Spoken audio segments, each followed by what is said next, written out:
Sorry, guys, my cousin was here, so I was just trying to drag that out until she got out the door.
Today was one of those days, guys, where you wanted to get off work to come home and play, and then when you get home, you couldn't play. And just one thing after another, I couldn't actually come home. Usually, I come straight home. I might take a power nap before the stream, but I like to come home. Thursday night's my night to kind of practice and just do stuff and get ready for the live stream. Didn't have time to do any of that today, and I was just running around. What's the old saying? Running around like a chicken with your head cut off, just doing circles. Didn't really accomplish anything. just one of those days. Really, the whole day went that way. I just run, taking care of just little tiny items all day at work, and then when I come home, it was the exact same issue. So it's good to actually get the stream up and going, seeing everybody. So I'm going to open up the chat here and see who all we have. I'm going to start at the top. It looks like Kurt. We lost Kurt Inscale. He's been replaced by his evil twin brother. It's just Kurt Studio. So we need to pay attention to the evil twin brother here. And then we have Devastator, Jupe, and Mikey. And those are the people that have posted as of right now. I really don't see how many people are actually watching. It looks like we have 8 actually watching. So those are the people that have posted. So I do like to chat and say thanks for joining the stream. Tonight, guys, we're just going to kind of talk. So what has everyone been doing, or what are you guys actually looking at? I think I talked about Linnell put another guitar on layaway. And I got paid this week, but we're still not going to be able to actually pick the guitar up this week. So it's probably going to take another pay cycle to actually get her guitar home. So tomorrow, well, actually not tomorrow, Saturday, I'll go down to the music store, make another payment on it, and probably 2 weeks after that we'll be able to pick it up. But I have been so impressed with the Ibanez stuff. I have been looking at a couple Ibanez's, and I like the thin body one that she's picking up now. It's a little different than this one. It has what's called the Dragon Eye finish. This is Linnell's guitar as well, and it's very light. We've measured it, but the guitar she's getting now, the body's extremely thin on it. I can't wait to show you guys that guitar she's getting. So I have been looking at Ibanez's, okay, and maybe try to find something really similar to hers, but with like an Floyd Rose 1000. And the issue I'm finding, Ibanez does make that version guitar with the switch and the plug here and the bridge. The issue is they always put a single coil right here, dead center. So I can't seem to find this pickup configuration in the S series, which is their, I guess you could still call it a budget series guitar, because most of them are under $500. When you put the bridge on it, the cheapest one I've found so far is $550 with a Floyd. And of course, it's not, you don't have to, it's the Edge. Okay, so it's probably a Goto or Goth, however you want to pronounce it. I don't know if there are different quality levels of hardness in the Goth, because I have very limited experience with the Goth bridges. But like the Floyd Rose, when you get into the budget guitars, it's usually a Floyd Rose 1000 or that super new cheap one that has the screen printed top. Those things are awful. I've got two guitars with those Floyd Roses, and they're just, the metal is just awful. It is super soft.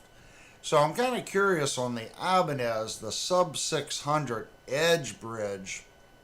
Is that Edge bridge the same as the standard Goth?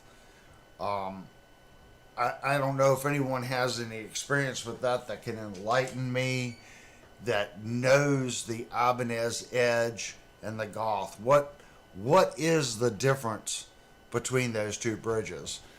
Now, I was going to go to Sweetwater, and I don't know if I actually saved the guitar that I was looking at. So I'm going to go to Sweetwater real quick, and before I bore you guys looking through a bunch of stuff, I'm going to see if I actually saved the guitar that I found. The issue is to find one with dual humbucking pickups without the center pickup. It seems to really go up in price. Yeah, my cart is empty.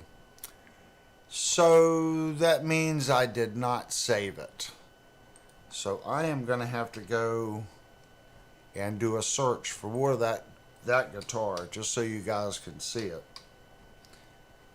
Ibanez guitars.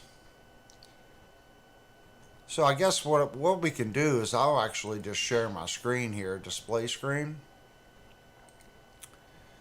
So we're going to have to scroll through them all. As bad as that sounds, we're going to have to scroll through them all to find the guitar.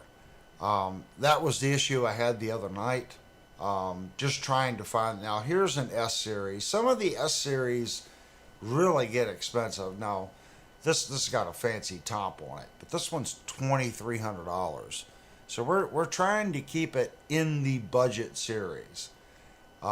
Again, here's another S series.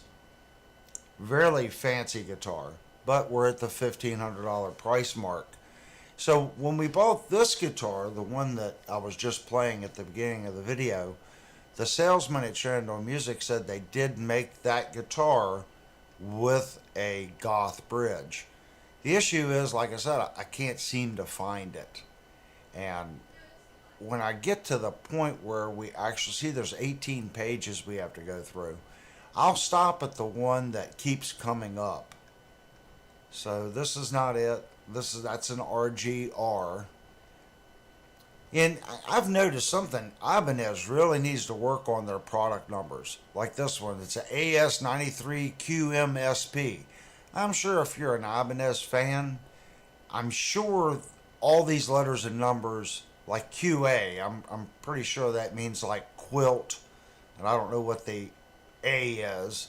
This GRX, I'm sure there's a system, just like this says PIA, so I know it's the PIA.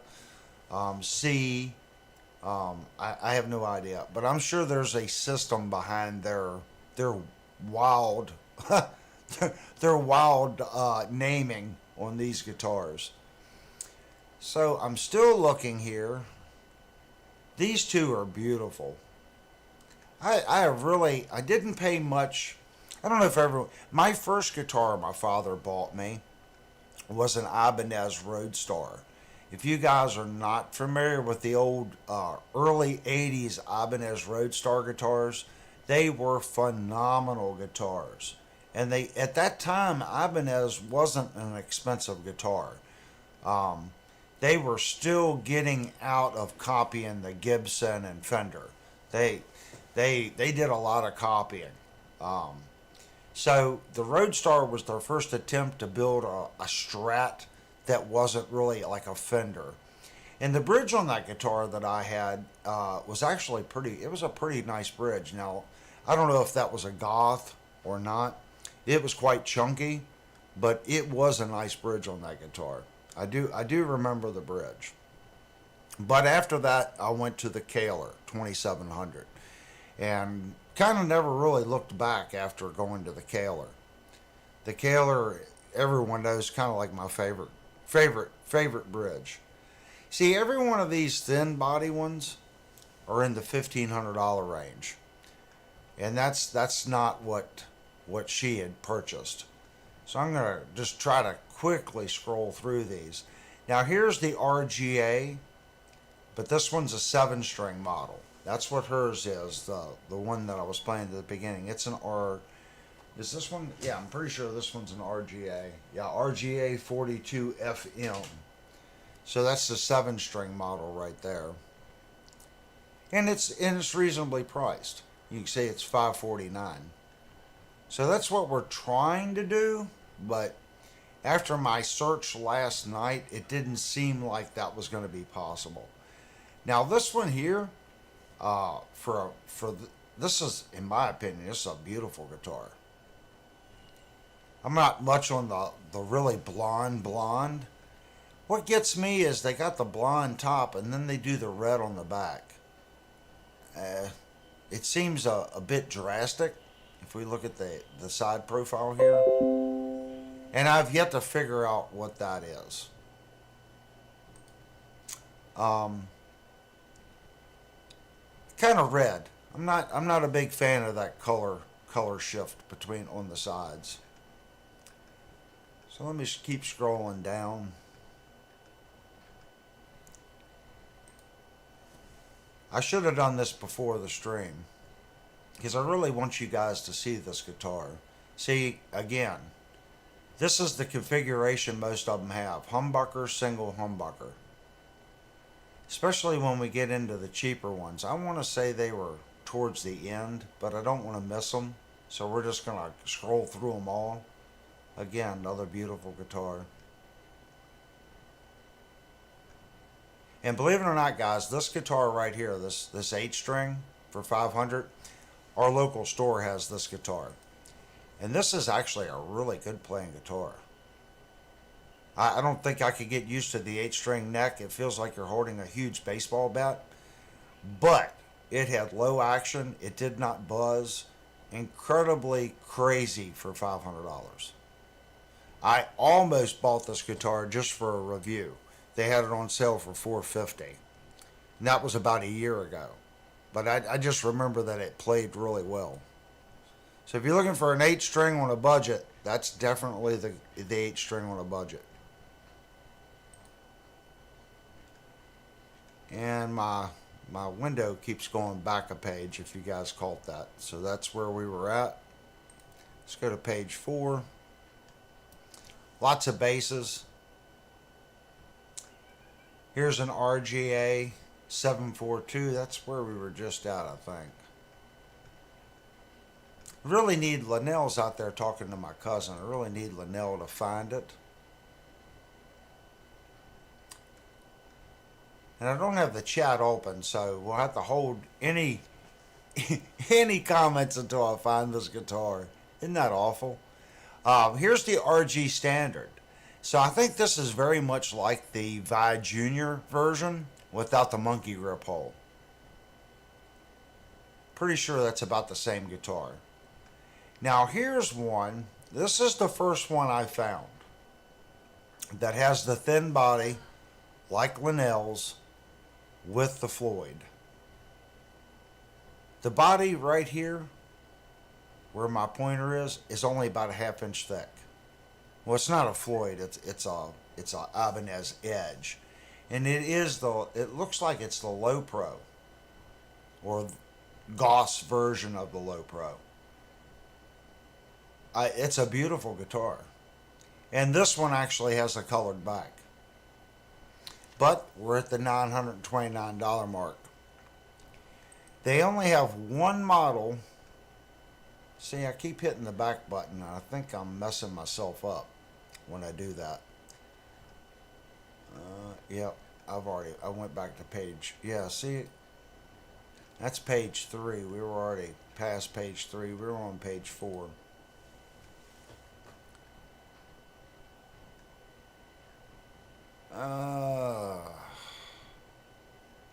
There's that one again. It is a white guitar. I do remember that. And I did find it with just 2 humbuckers. Yep, there's the RG Standard. There's the one we just looked at. So let me pay attention to what page we're on. 3 grand, 5. So we're on page 5. Bear with me, guys. You get to look at all the Ibanez products. Now here's another one. Now this one says previously viewed, so I guess that's how I can tell where I've been at. I actually thought about this one. It's 700, and this is basically the same guitar Linnell put on layaway. This is the Dragon Eye Burst, just like she put on layaway, but hers is a fixed bridge here with just 2 humbuckers. But the pickups are a little different in this model. And it does have the matching headstock. This is a sharp guitar. Budget-wise, this is the best one I've found that has the super lightweight. See, they don't have any in stock. It says back order, or we could look at the weight. The weight on these are in the mid 6 pound range.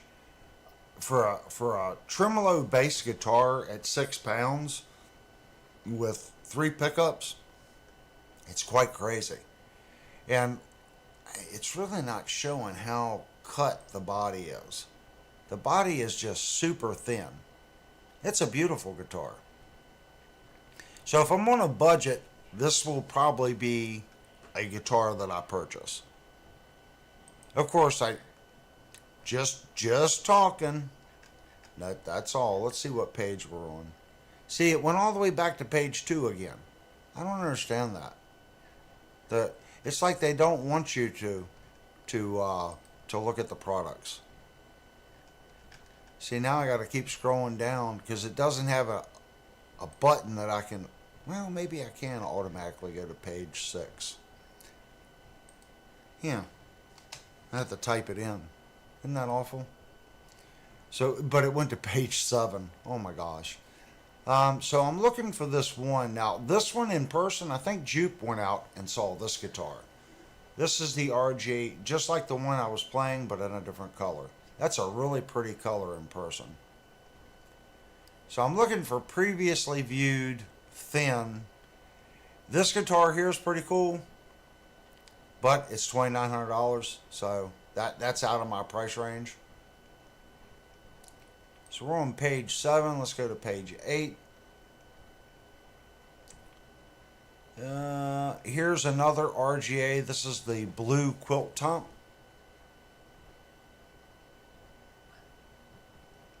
And here's another one, $549. This one would be the cheapest one. Thin body, $549 with the bridge, but it has the center pickup. I'm trying to avoid the center pickup if I can. Trying to. Let's go to page 9.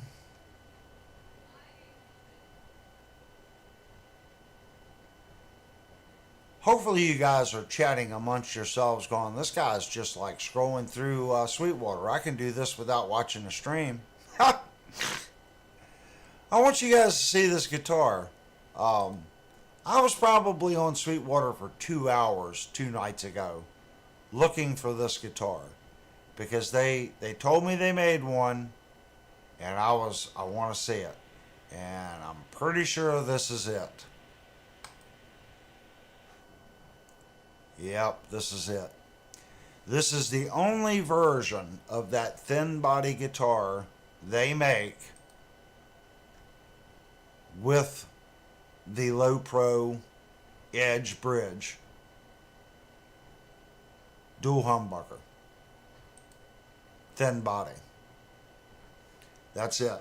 Trust me, I've went through the whole site, whether it was Ibanez Online or Sweetwater. That's the only one they make. It's twice the cost. It is beautiful. 100% that is a beautiful guitar. I can't bring myself to spend $1,500, even though I know I would have to go play this. I think this bridge would be very, very, very close to what I'm used to. The Kahler, having the flat area to rest your palm on. I can guarantee you I would like this guitar. The issue is I'm kind of stuck with Jackson right now because I've got a custom ordered Jackson in, and that's going to hit me about February. So I really can't justify 2 guitars at the $1,500 and $2,000 price point. But you can see right here, this one's 6 pounds 7 ounces. Now what they've had to do here, this is ash. I'm gonna say I can't believe the guitar only weighs 6 pounds 7 ounces. Ash is a heavy wood. Well, this one's 7 pounds 14 ounces. This one's 7 pounds 12 ounces. 6 pounds 7 ounces for ash body. That's crazy good. And then we can look at the it's Mojo Tone pickups from the fact. Really, this guitar is set up. I mean, those pickups are going to be awesome.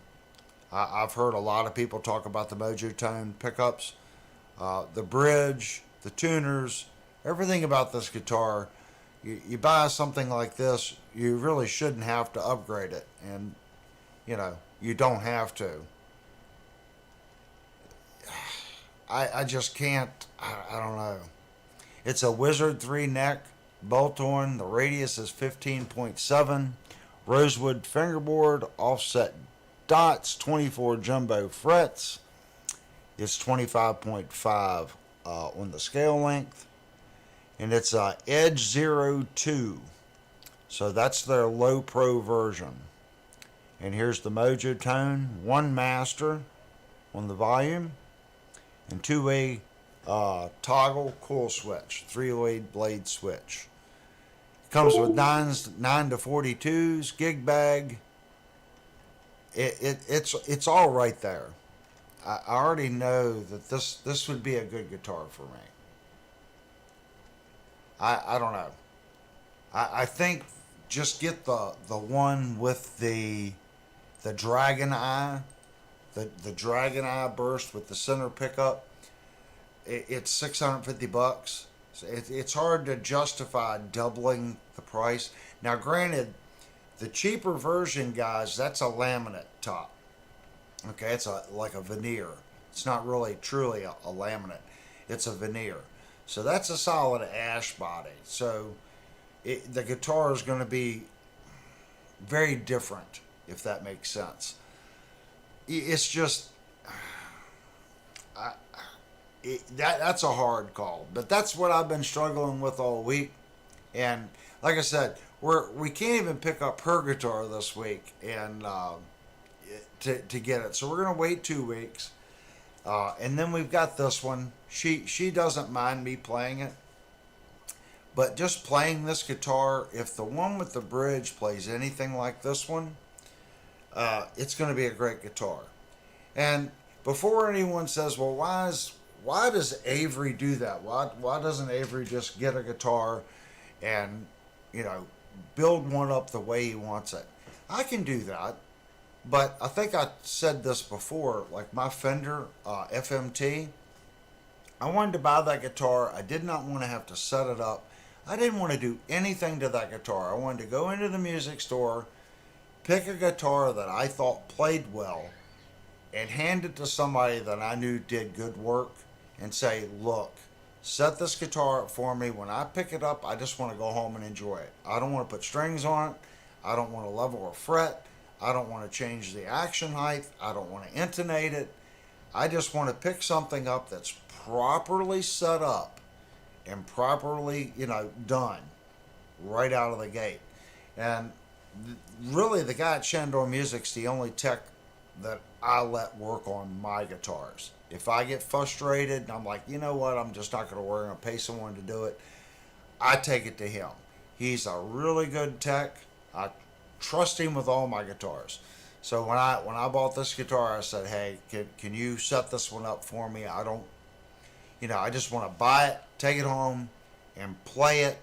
I don't, and there's a side that's fun to do that. But there's also another side, like I said, I just wanted to buy something, take it home, and be able to enjoy it without messing with it, if that makes sense. So, as far as spending more for the guitar, if the guitar is set up properly, and I don't have to do anything with it, with those specs, that would be a guitar that I would be interested in. Now, like I said, I'm doing this Jackson. Like we talked about before, I know when that Jackson shows up, I'm going to be like, I spent $2,000 on this guitar and this and that. I may have to do a setup. I may have to, change the intonation, do whatever. I'm sure there's going to be a catch-22. I've talked to too many people that order a guitar. You hype it up. You're like, it's going to be great. So I'm already kind of setting, like, this is where it should be. I'm already setting my bar right here, thinking, okay, it's going to come and there's going to be something wrong with it. Even though I spent $2,000, I'm going to have to do something to it. So I'm kind of setting the bar low. That way, if it comes in and it's above average, I'm going to be happy. I hope. Oh, somebody went to the store and got drinks.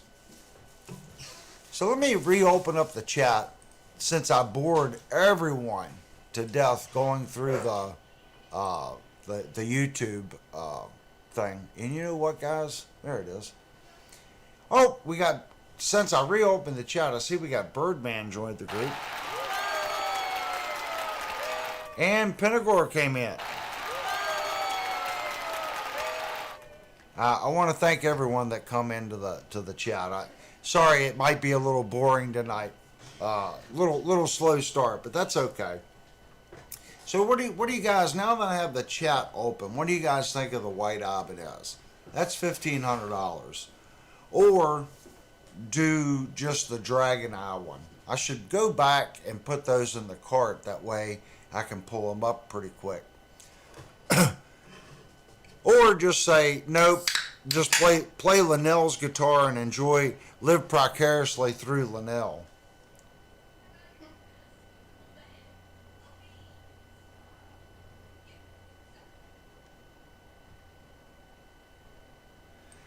Okay, Kurt just posted something.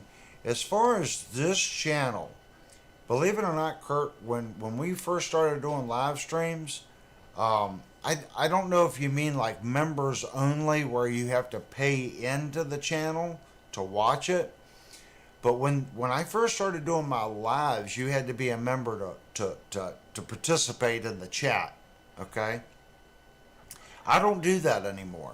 I don't really do members only, and I don't restrict anybody. I want new people to post, even if they come in and this is their first time coming into the thing. It's like, well, I don't get your channel, you suck. That's fine. Put in here, I don't get your channel and you suck, and that'll make me want to get better. But this is supposed to be like going to your music store, scrolling through Sweetwater, looking at different Ibanez's. It's supposed to be just like going and talking guitars. That's what the channel's about. I don't want the live streams to get overly serious, if that makes sense, because everyone knows sometimes when you go to the guitar store, there's always the guy that just takes everything too seriously. And believe me, I get serious when I do reviews and stuff. So this is supposed to be the flip side of this channel. This is not supposed to be, well, it's got this and Nick picked this. And yeah, I'm picky, but I'm doing a review, and whether you're spending $200 or $3,000, I'm going to point out everything that I can see, because everyone works hard for their money. When it comes to the live streams, I don't want to get too overly picky, if that makes sense. I want the chat to roll and you guys talk and discuss anything that I might be bringing up. And it's not about agreeing with you or disagreeing with you. It's about everyone's opinion, and somewhere in the middle we all kind of go, okay, I get it. That's the point in the chat window. So the lives are supposed to work that way, if that makes sense. So I don't know what you thought of the white one, but as of right now, we're going to stick with playing this little guy. And each time I do a live, I always say this. I always go back and I listen to it. I can't believe how this guitar sounds. Oh yeah, Kurt. That's my squirrel brain. I went off on it. I started that because I wanted to say, like, I don't have subscriber mode only on. So if someone comes into this chat, they can chat. They don't have to be a member of this channel. I don't want to force someone to be a member of this channel just to post something. Kurt, you might invite your friend over and say, hey man, I really like this dude's channel.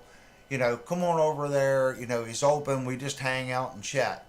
Your friend might not get it, but I want him to at least come in and be able to participate and make a decision whether or not he wants to come back. And having the chat open to him, that's how he can participate. Why would you force someone to become a member to participate to see if they're going to enjoy it? Let him participate. Let him see if he gets along with the like-minded people that are here. And if he wants to subscribe, great. If he's still on the fence, hopefully he'll go back and he'll watch some other content, the actual videos that the channel's done, and maybe that'll turn him. And if it doesn't, it's no big deal. He can come back next week and just hang out for 5 minutes and chat with the group. And so I changed that about a month and a half ago. So you don't have to be a subscriber to chat. I just think it's better that way. And I see we got a couple more people come in. We got Cole. Cole had come in. He's from Israel, guys. So it is like stupid early in the morning there. And he's still up. Yes, I'm good, Cole. He's asking if everyone's okay. We should be asking if you're okay over there in Israel. I know it's been kind of rough over there. And we have Ted Talks Guitars and Life come in. So I'm going to give you all the buttons.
I can't get over what this guitar does at this price point.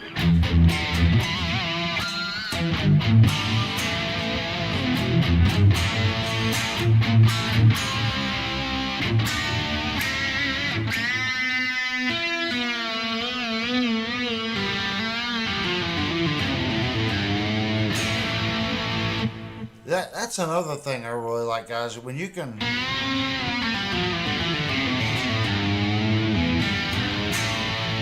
a lot of that I'm not even picking through. The pickups are quite clean. They pick up the.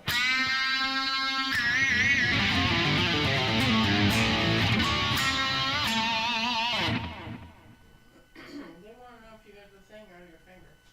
Oh, yes, I did. I did get the piece of metal out of my finger, guys. It took 2 days for it to come out, but it did eventually work its way out. I'm trying to get back to the chat window. So what ended up happening, I got about 80% of it out with the tweezers. Of course, Linnell and I both were doing surgery on my finger. So about 2 days later, it did fester up and I was able to push it out. So now it's just black from work because I was working in some stain today. Well, it was actually a tinted 2K poly. So I had to put a little black tint in it to tone up to a different color. And of course I got it on my fingers and some of it didn't come off. So it looks more gray than black, but it originally started out as slate black.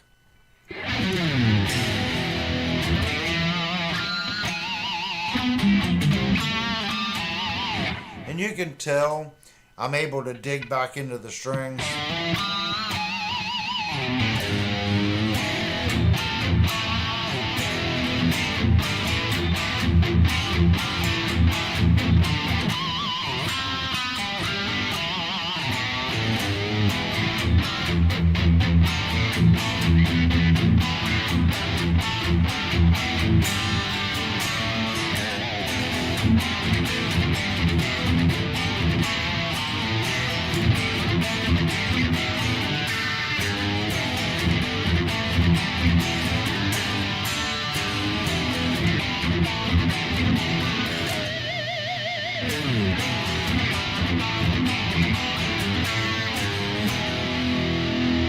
So when my fingers are not killing me with pieces of metal sticking out of them, I like to dig into the strings. I think I talked about that the other week.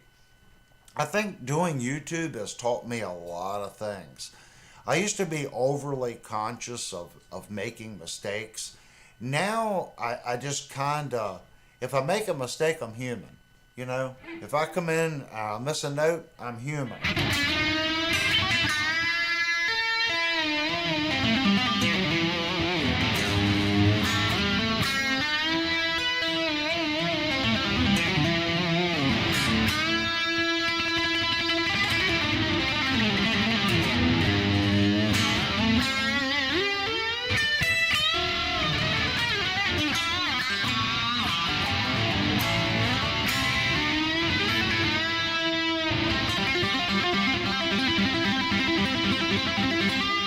Just right there. I was on the flat. I should have been there. But I didn't stop. I played through. I'm sure you guys heard it. We make mistakes. The big thing is when you make a mistake, play through it.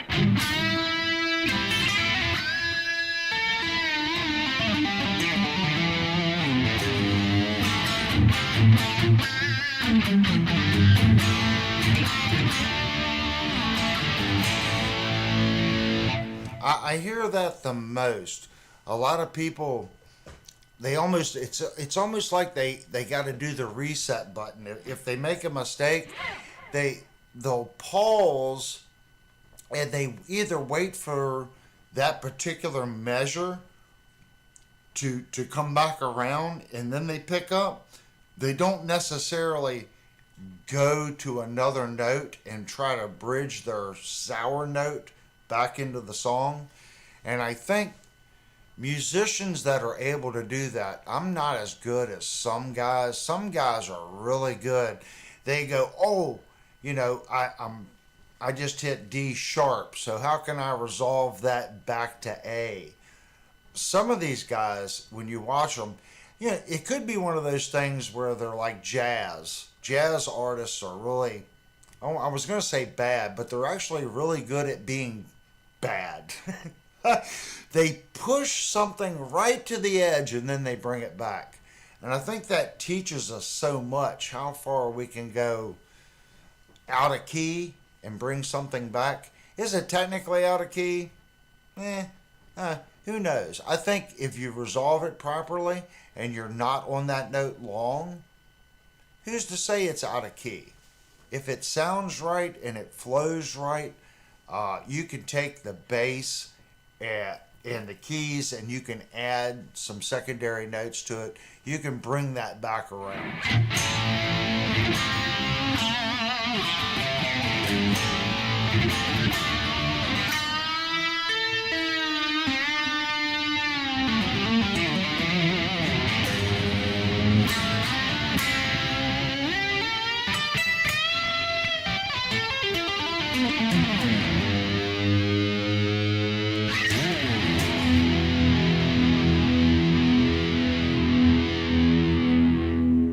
I'm really having a hard time getting over.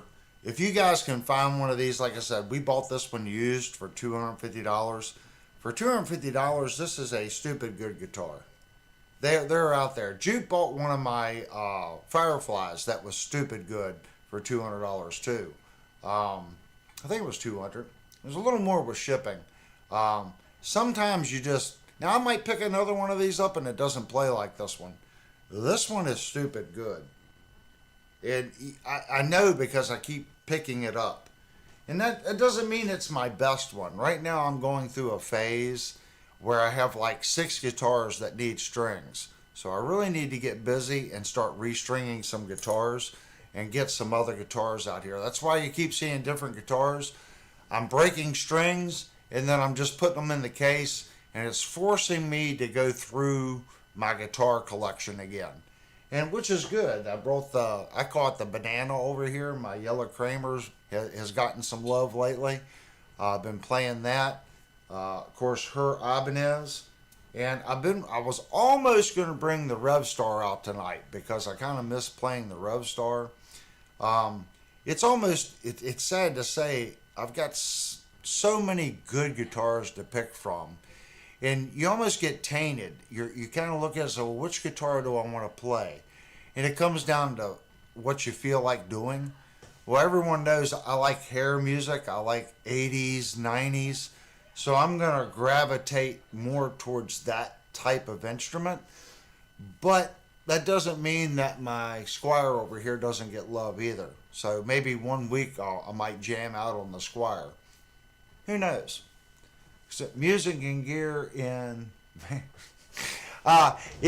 Cole, if I had one 1/1000th of the talent that Eddie Van Halen had, I would be a happy man. And I would say that would also go towards his son Wolfgang. Both of them extremely talented musicians. Hey, I see we got Steve in the group. If you're new to the group, Steve, welcome. Welcome to the chat. Everyone here is super cool. Just ask and participate. And I see we got Jerry White came in. I didn't know. I try to always say people as they come in. I think I did say Birdman came in. If I'm missing anybody, I'm sorry, because a lot of times I don't keep up with the chat. So Ted, I sent Ted an email. The white Telecaster is going to Ted. I just got to get him a price on shipping.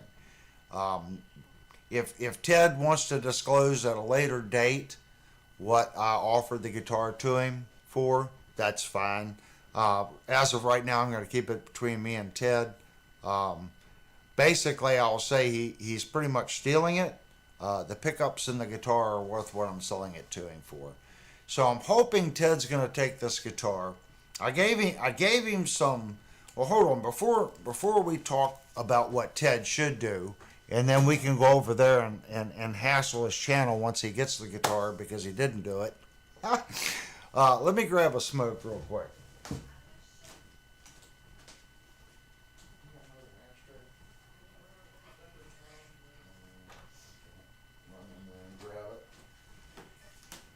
So basically, what I told Ted, now everyone's different. Maybe Ted wants to keep it as a Telecaster, and that would be cool. He could go out and get another neck for it. So basically, the neck is straight on the guitar. That's not the issue. The issue is the neck is really worn in some spots, and it has a really strange dressing on the side of the frets. It's cool, but it is strange. It doesn't bug me when I play it. The guitar plays awesome. It doesn't fret buzz. The issue is it's going to need some routing done for the push pull, or it's going to need a short throw, short stack potentiometer put in the guitar. That way, when you pull it up, it doesn't go out to China. It needs a short shaft, because right now the knob is sticking out of the guitar about 1/4 of an inch, and it's down as far as it can go. So it needs a short shaft potentiometer put on it. But what I was telling him, what I wanted to do to the guitar, I like Telecasters with Strat necks. I just think it's cool. You can put a Strat neck in a Tele. The Tele has a square pocket. Neck pocket. The Strat neck is rounded. Okay? The problem, a lot of people go, well, they don't fit. Well, you can't put a Telecaster neck on a Strat body unless you modify it, because the Strat neck, it's more rounded at the base. The Telecaster neck is more squared off. Well, since the body is squared off, you can put the Strat neck in the Telecaster body. So what I think he should do is get on Stratosphere. They've kind of slowed down a little bit, but I think they still are selling some stuff on eBay. I would try to find a really nice, like Stratocaster neck, a Fender Strat neck, and put on that guitar. It already has the upgraded bridge. It's the relict Wilkinson's bridge with the brass saddles. It's already got all the upgraded electronics in it. The body on the guitar is great. Stick a really nice Fender neck on that thing, and that would be one heck of an instrument. I think I've played it on the live stream. That guitar, the pickups in it, I don't know how they did it, but you can make that guitar sound like a quacky Tele, like a country just, chicken picking monster, or you can gain the piss out of that thing and it will do metal. Those pickups, it's the only pickups. That's why I wasn't going to sell it, because I've yet to find another guitar that does that so well. That guitar really can do it. It's the pickups on it, and I forget what kind of pickups are in it, but they're stupid good. You can literally take it from chicken picking to metal just like that. And I proved that on the live stream the last time I played it, because everyone was like, well, that doesn't sound like a Tele. And I turned a couple knobs, flipped it around, and then it sounded quacky like a Tele. But you can get a lot of different sounds out of that. But it's up to Ted. It's going to go to Ted, and I think he's going to dismantle it. Hopefully he'll keep the guitar. It's not something that I would fix up and sell, if that makes sense. It's a unique guitar, especially if he puts a Strat neck in it. Even if he spends $300 on a good used Fender Strat neck, or even $400 for a used Strat neck, on Stratosphere you can get a nice Stratocaster neck with locking tuners for $350, $400. Stick that neck in that guitar, put a short shaft potentiometer in it, and you've got a $2,000 plus Telecaster. Uh, he will have very little money in that guitar, and that will be what I call a lifer guitar, if that makes sense. That's what I was going to do with it. But I got my Nashville Strat here, and then I've got my other FMT Stratocaster. Got too many variations, guys. So I'm going to move that one along to someone else that can enjoy it. I think it'll be a good guitar for Ted. If he does fix it up for his channel and sells it, that's fine. But I think once he plays it and hears it, and he gets a feel for how broad the different tones on that guitar, I think he'll keep it. I could be wrong. Maybe it won't be his cup of tea, and he'll be like, I don't know what the hell Avery was talking about. These pickups sound weird. But I think he's gonna like it. I'm pretty sure he's gonna. He's got that Vox amp. He cranks that Vox amp a little bit, and if it has the Vox sound, that guitar should sound good with that Vox amp cranked up. Vox has a unique sound. People talk about there's 3 amps in my opinion. There's the Fender clean amps. I'm sorry, Fender Twin Reverb.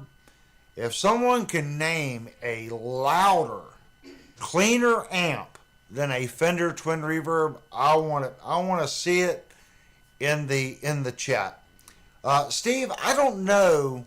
They're like Texas, some kind of special hot rodded Texas pickups. I had it apart and I can't remember what was in it. I want to say the guy said they were custom shop Fender Texas something.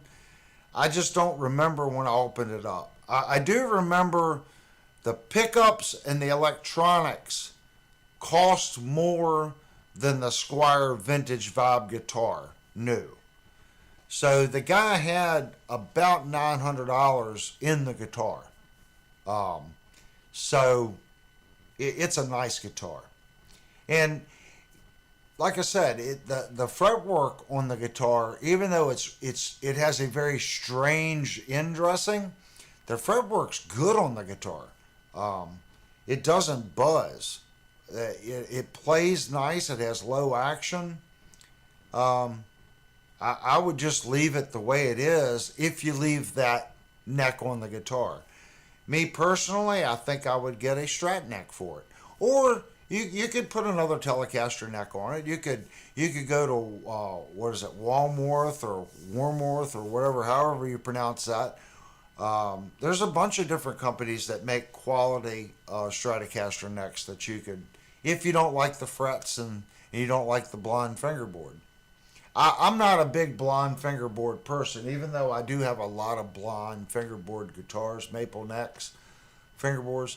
I'm more of a rosewood and ebony guy. That's what I like. Ipe isn't too bad on a neck. Barbinga isn't too bad on a neck. But I prefer ebony. Ebony is my favorite.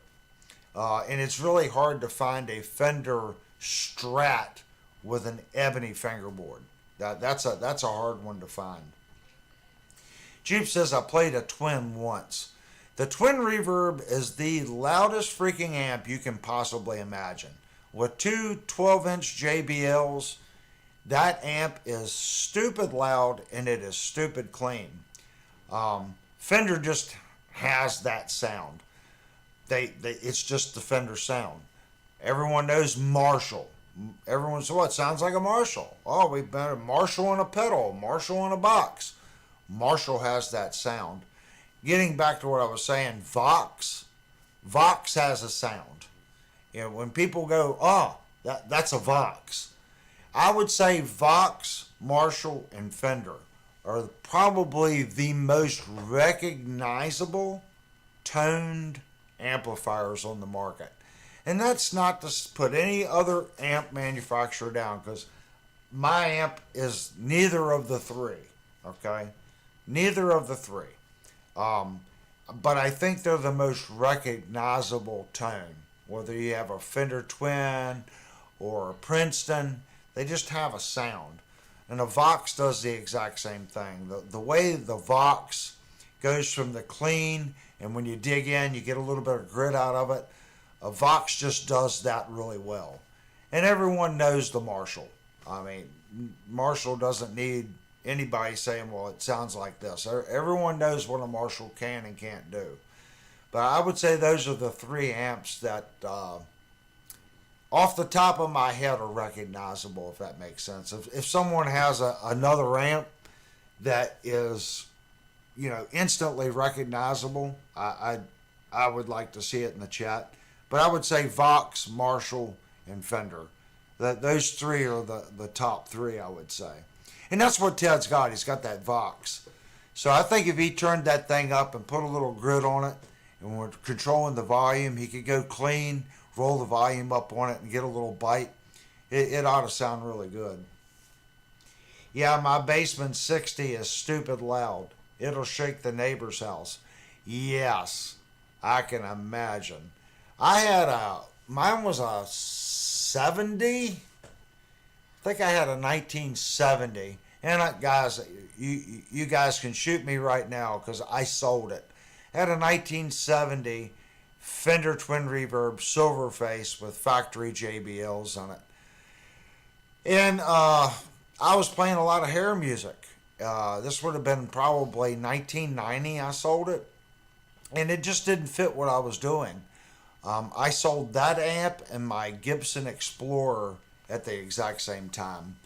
I shouldn't have done it, but I was a lot younger then and it didn't fit what I was doing. I think everyone can think of something that you've owned that you go, man, why did I sell that? Now, here's the caveat to that. I don't want someone to say, wow, that amp is worth this now. Because that doesn't mean that you like the amp. That just means you want the money that you could sell the amp for now. I hear people say that a lot. Man, I shouldn't have sold it. That thing's worth $3,000 now. Well, did you like the amp or do you just like the concept if you still had it, you could sell it for $3,000? I'm saying the Fender Twin has such a nice crystal clean sound with the vibrato and the little box reverb. It has that sound.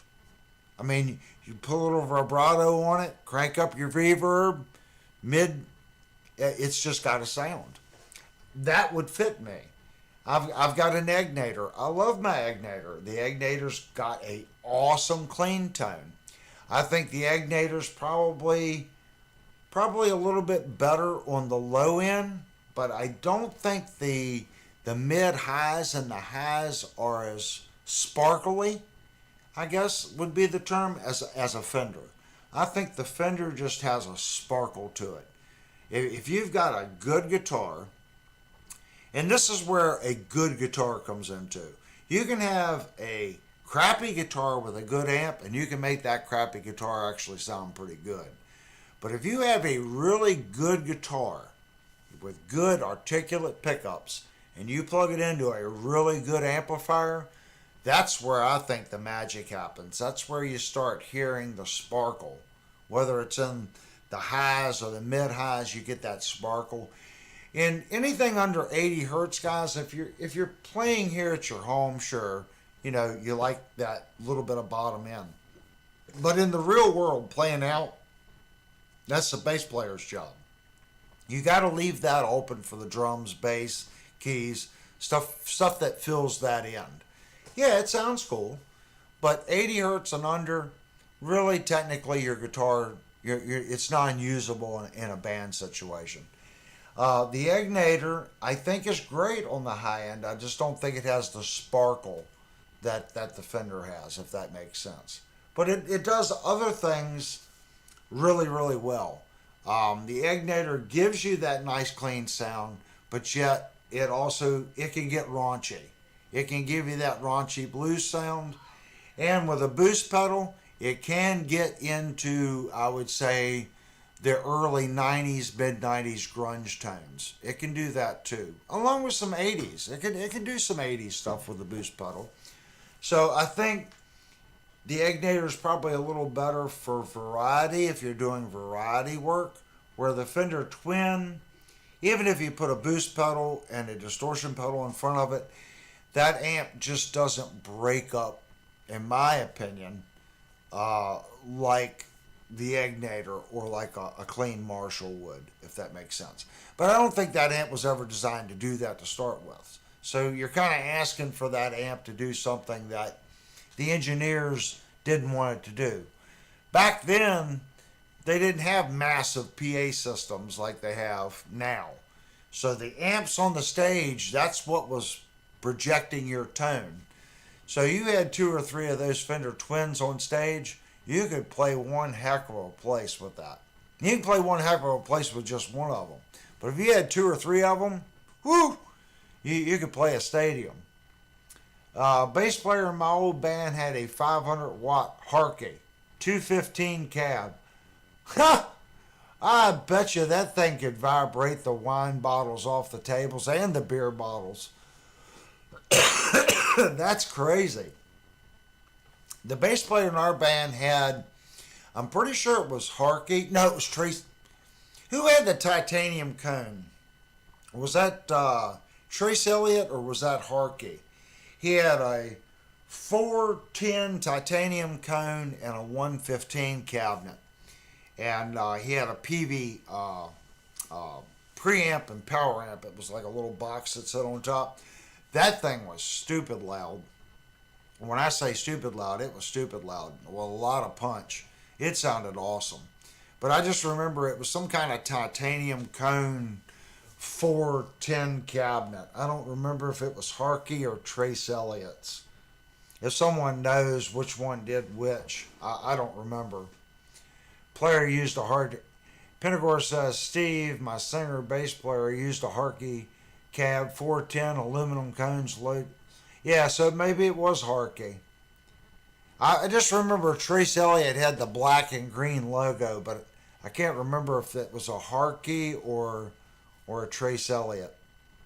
And then Kurt's, I now have an old Ampeg 4 or B4R head and 115 with a 410 and a 210. Holy mackerel. That's a lot of cabinet. Ted's like, best thing about my Vox is that it was free. Well, that's always good. Now you're just rubbing that in, aren't you? I want a free Vox. If you run across another free Vox, send it my way. I think I want that. He says Harkey had those. That was Steve. Yeah, I couldn't remember. Yeah, it was a very long time ago, guys, since I actually played out live. Vox is a good amp if it's the older tube stuff. Yeah, I agree with that. The older tube stuff, let me grab an ashtray, guys, real quick. I'm dying.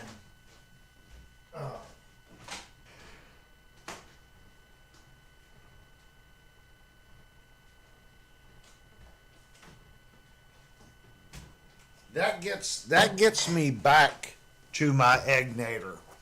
The problem, everyone is, and if you're not aware of it, I'm going to make you aware. The older amps, the transformers were just monstrous, beefy, heavy transformers. Companies want to save money, so they start putting smaller, less robust transformers in these amps. Egnator, I think Mike, one of the channel moderators, he told me which one to buy and what years to stay away from. And I don't remember what year this one is, but it's not the years that had all the bad transformers. They started putting lighter transformers in their amps, and they just started blowing transformers, having all kinds of problems. So the older tube amps with those big robust transformers, they just have a sound. When you got that big transformer and you strike a note, the transformer is able to deliver the power at whatever voltage those tubes and those power tubes need instantly. And you can hear it. when you get in an amp and it's loud and you hit it and it's bam, it's there, it's usually a good transformer. If it comes up, that means the transformer can't hit that surge. It's called like surge current. It can't deliver that surge current quick enough, and the amp feels slow. Um, the Egnator was bad for that in later years. So if you're thinking about getting an Egnator, definitely research it. They did have a tremendous amount of problems with transformers. Like I said, Mike told me that this year was safe because he works on amps. And not to say that the transformer would never go bad in this. It's a piece of equipment. Anything can happen. He said, but these years didn't have the failures that the later gens had. So I picked it up. I got that amp. How much was that? $350, honey? I think so. I think I paid $350 for that Egnator. And it's a Renegade. It's 2-channel amp. For $350, if you guys can find a Renegade for that price, don't hesitate. Just buy it. It does a little bit of everything really well. I will say that if you're in a variety band, that little amplifier, if you're playing with amps still, that little amplifier will get it done. It's going to do your clean, it's going to do your dirt, it's going to do your blues, it's going to do your hair stuff, it's going to do some grunge. It's just a good all-around little amp. And it's really loud.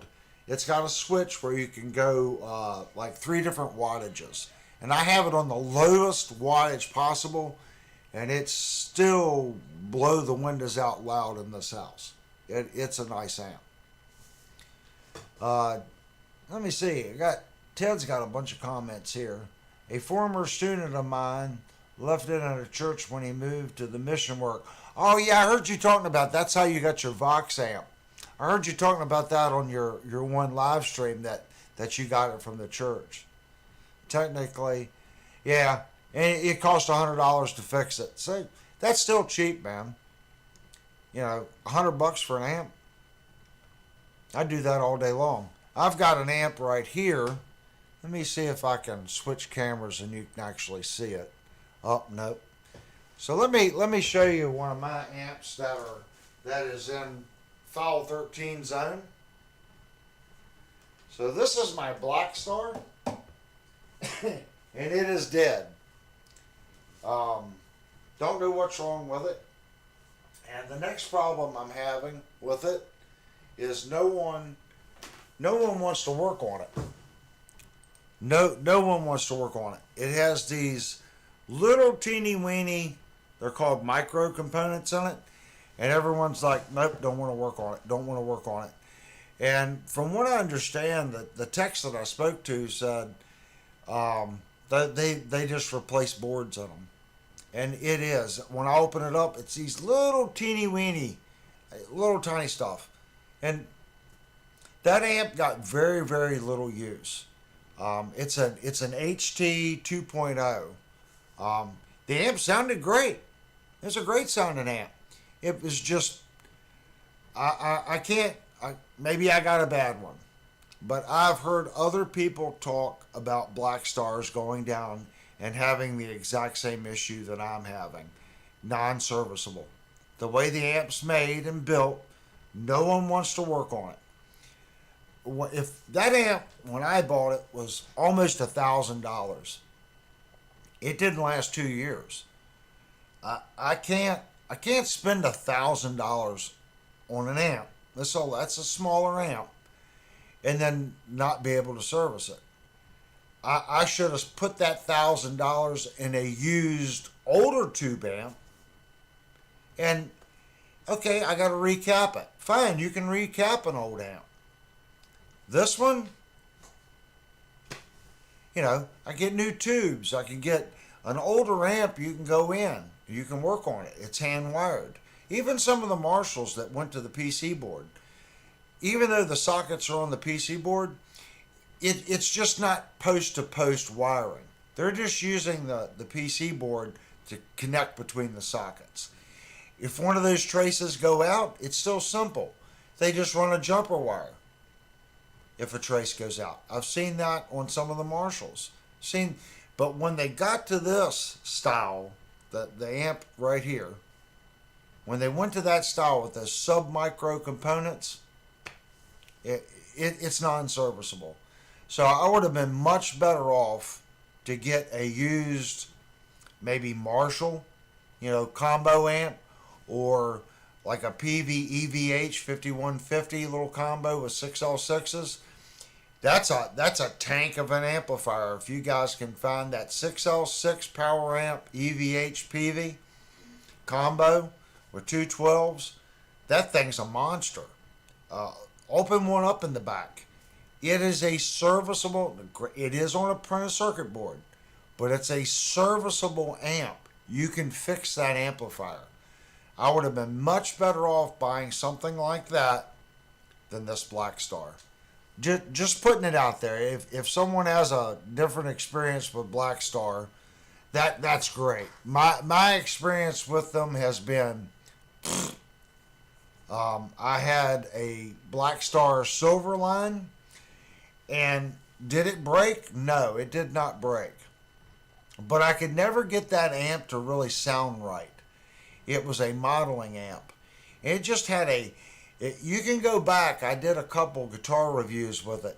Just listen. It was sitting over in front of my rack. And I always say which amp I'm using. Every review I did with that amp, the guitar just sounded funny. I could never get that amp to really sound right.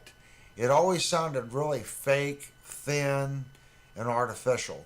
I mean, it is fake. It's a modeler, but it sounded thin and artificial. And I ended up selling that amp for, I think, half of what I paid for it. I'm pretty sure it was half of what I paid for it.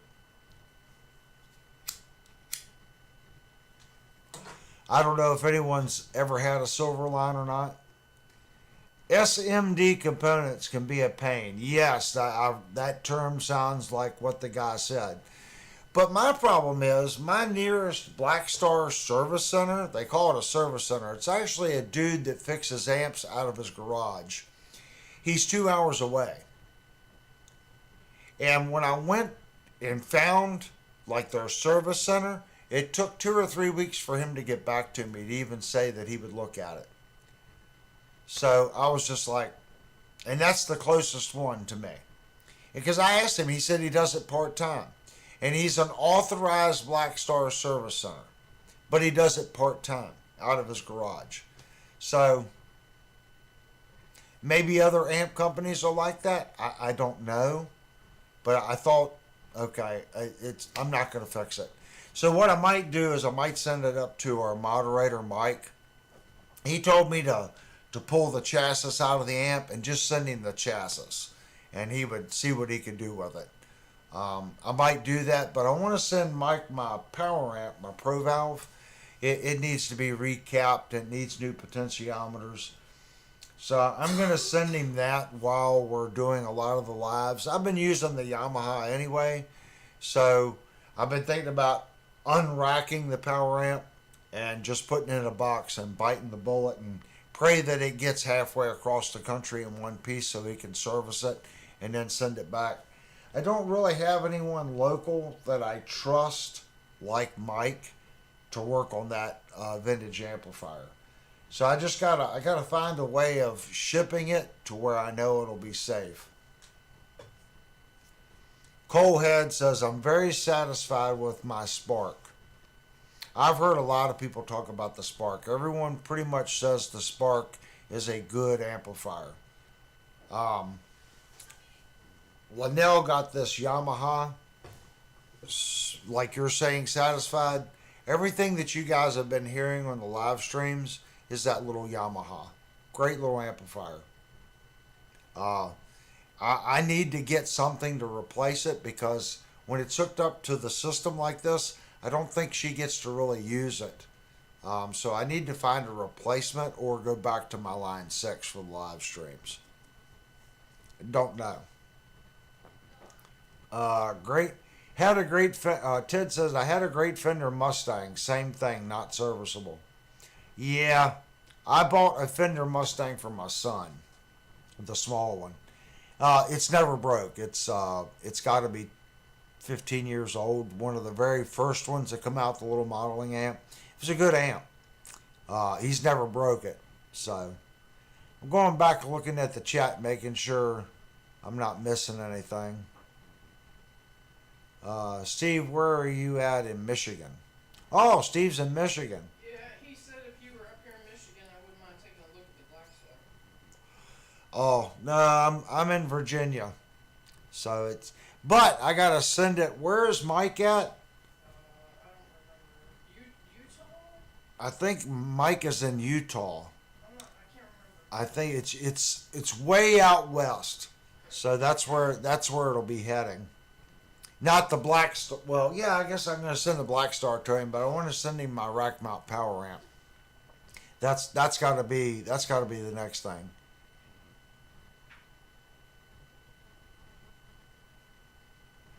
Avery, get her a Spark 2 50 watt, way better than the first Spark 40. You know, I have never played a Spark.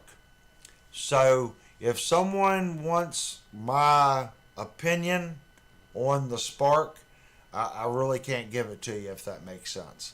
I've never played one. I've heard them recorded on YouTube. I've heard other musicians. They sound fine as far as way they come across on YouTube. Now YouTube is compressed, so what they sound like in person, I don't know. But I know people that have them, they swear by them. I can swear by this Yamaha, the imaging.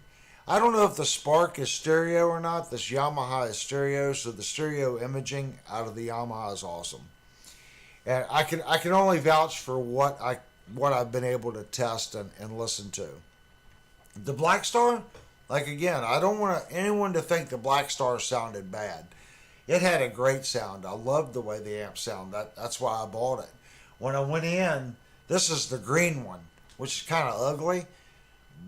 But when I played it, I'm like, that's a great sounding amp. And he goes, well, I'll go in the back and get you one. I said, no. I want this amp. This one right here. He goes, what's the floor? I said, I don't care if I'm playing this amp. This is the one I like. So I took the floor model. Even though it was green, it was some kind of limited run in the green. And it's a shame that it broke. Because I'm pretty sure there's some Black Star nut out here that would love this green black. It's like surf green.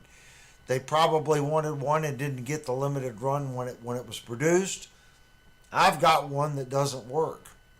I'd like to fix it, so I might pull the carcass out of it and send it to Mike. Birdman says I've been plucking about on this 222 with a tiny Garrett amp, and it is sweet. I've never reviewed anything from Garrett, whether it's a guitar or their amp. So I can't comment on the Garrett stuff. I hear on Garrett, I hear hit and miss. It is budget stuff, so we always got to keep price point in mind. But I've also heard bad things about Garrett. So, and this is all relative, guys. Everyone knows YouTube. People are like, oh, this is awful, and it's not that bad. I did a review on the Fender Standard. Everyone was booing that guitar. I don't think the pickups are too good in it. They're very noisy. But as far as the build quality on the guitar is built well. It's machined well. It just needs a little work. And I think that's the hang up that a lot of people have. They're going to spend $600 on it. They don't want to fix fret sprout. They don't want to have to deal with the first, third, and fifth position being a little noisy. It's okay until you throw it on high gain, then those pickups get a little unruly on that guitar. Just what I noticed in the guitar that I reviewed. But I will qualify that. That guitar is $600. My Yamaha Revstar was $550. And it has the exact same issue on the side of the fret as the Fender had. And it's $50 cheaper. So both have just a little bit of fret sprout. I'm gonna resolve it on my RevStar, but it does have a little fret spot, little bit of sharpness to the frets at the 550 price point. Is it bad? I didn't think either one of the two guitars were that bad, but it's definitely there. Garrett Amp came with the LP kit and possibly the Strat kit. Yeah, I know it's an Amazon brand. I just haven't. I haven't ordered a Amazon budget guitar. I think it's been almost a year. And if you go back and look at some of my reviews, I forget his. He's been in the live streams before. He posted the other week that he wanted me to pick up a Leo James Hurricane. And I had been looking at I guess it's the 5th gen now, Hurricane. I was looking at that guitar, kind of going, okay, should I try Leo James again? Everyone knows I haven't had very good success with Leo James as far as reviews. But again, watching YouTube channels, everyone seems to say it's a great guitar. I was going to order one, and I got on YouTube, and all the red ones are gone. So if they would have had the red one, I would have probably ordered one for review. So that'll be something to look forward to. If that comes back in stock on Amazon, may do a review on that. I was actually going to order a Grote, but again, Grote and Valgoa both, budget guitars on Amazon, don't seem to be doing too much here lately. This KGD, I believe, is the new one that Amazon seems to be pushing. They're at about the $230 price point. I don't know. Everyone has told me to hold off with the guitar funds that we've been getting through Super Chats and save up to about the $450 price point guitar. So, as of right now, we're not going to take the guitar funds from Super Chats to buy one of those. I was going to do it myself and keep that Super Chat money for a more expensive guitar. So we'll just have to see how it plays out. Yeah, Kurt says I was told Leo James went downhill. I know I started reviewing them a little over a year ago, and really bad fretwork, and that's all I could say. Just frets not level. Really bad fretwork and really horrible tuners. That's what I saw on them. Really bad tuners and bad fretwork. Leo James has to be better than the SG guitar fetish kit I got and returned. I don't know, Steve. I know. Cole has to go. Oh, okay, Cole. I know. You're saying it's 4:23 a.m. there. That's when I get up to go to work. That's crazy. All right, Cole. Thank you so much for tonight. You really hung in there tonight. Usually you leave a little earlier. So I'm glad you're safe over there in Israel, and thank you so much for joining into the chat. It's nice to have someone on the other side of the pond joining in on the chat. Have a blessed week, and hopefully we'll see you Saturday night. I don't even remember where my squirrel brain was going. Leo James. Yeah, Leo James, I want to qualify what I'm going to say. Both monsoons that I reviewed, there was something about those guitars that made you want to play them.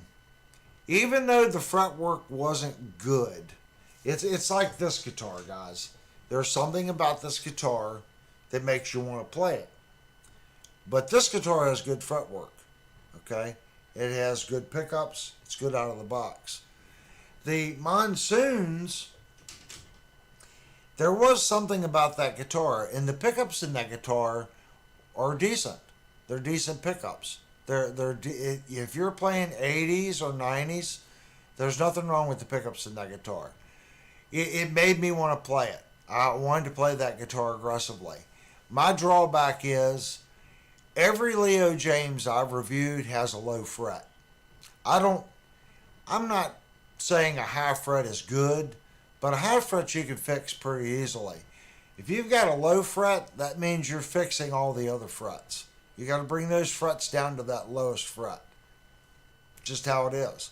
One or two high frets, you can sand those down, okay? Yeah, and not resurface the whole guitar. The issue I got with Leo James is every one of them has had low frets where they've grinded too much off of a fret. And it's not a little bit, it was bad. So that means you're instantly doing a complete fret level to fix it. Complete fret level, all the frets. That's a lot of work. So I got an issue with that. If they could go the exact opposite and give me one or two high frets, I would say, okay, you're going to have to do a little fret work. But when you have a low fret, that's not a little fret work, that's a lot of fret work to fix. So, but I want to qualify that by saying I did like playing the Monsoons. But both of them made you want to play that guitar. The first one was really bad. The pickups flopped around. The second gen version, they did fix it, but then they drilled the holes too close on the end of the neck. There's just too many things about their production that is not good. That you could spend that $240 somewhere else and get a much better building platform, if that makes sense, or a guitar to modify that than the Monsoon or the other Hurricanes. Because we did review the, I guess that was the epoxy top Hurricane, and something about the epoxy, that guitar just did not resonate right. It just didn't sound like the Monsoons, and it has the same pickups in it. So something in that epoxy that they're doing is restricting that guitar, if that makes sense. That's just my opinion. If you have one, I'm not down in your guitar. Playing them side by side, the epoxy top Leo James just didn't resonate against your chest, and it didn't have the sound. And it didn't make you want to, it didn't, as far as me, it didn't make me want to dig into that guitar and play it. And that's a feel, and everyone likes something different. You might get it, and it makes you dig in. For me, it didn't. It just wasn't there. I think about you guys often, Cole. Look forward to seeing you next time. Yeah, I agree with that 100%. I think about the people over there all the time, Penagore. Oh yeah, the amp makes a nice preamp for a large amp. So I'm trying to catch up on the chat, guys. Cheers, Cole. Leo James, Jen stuff was okay. Made a headless guitar that was decent. You know, it's funny, Kurt, you're just talking about the headless guitar. I have a Leo James headless downstairs. That's the only guitar review this channel has done that didn't make it to the demo stage. I gave up halfway through the review, and I stopped the review and I'm like, just don't buy it. Don't buy this thing. Don't buy it, don't buy it, don't buy it. That's the only guitar this channel's ever had that didn't make it to the demo. The guitar was non-playable out of the box. The action was so high, I mean, it was a nightmare. And the saddles were down as far as you could get them. So the only way to fix it was to pitch the neck.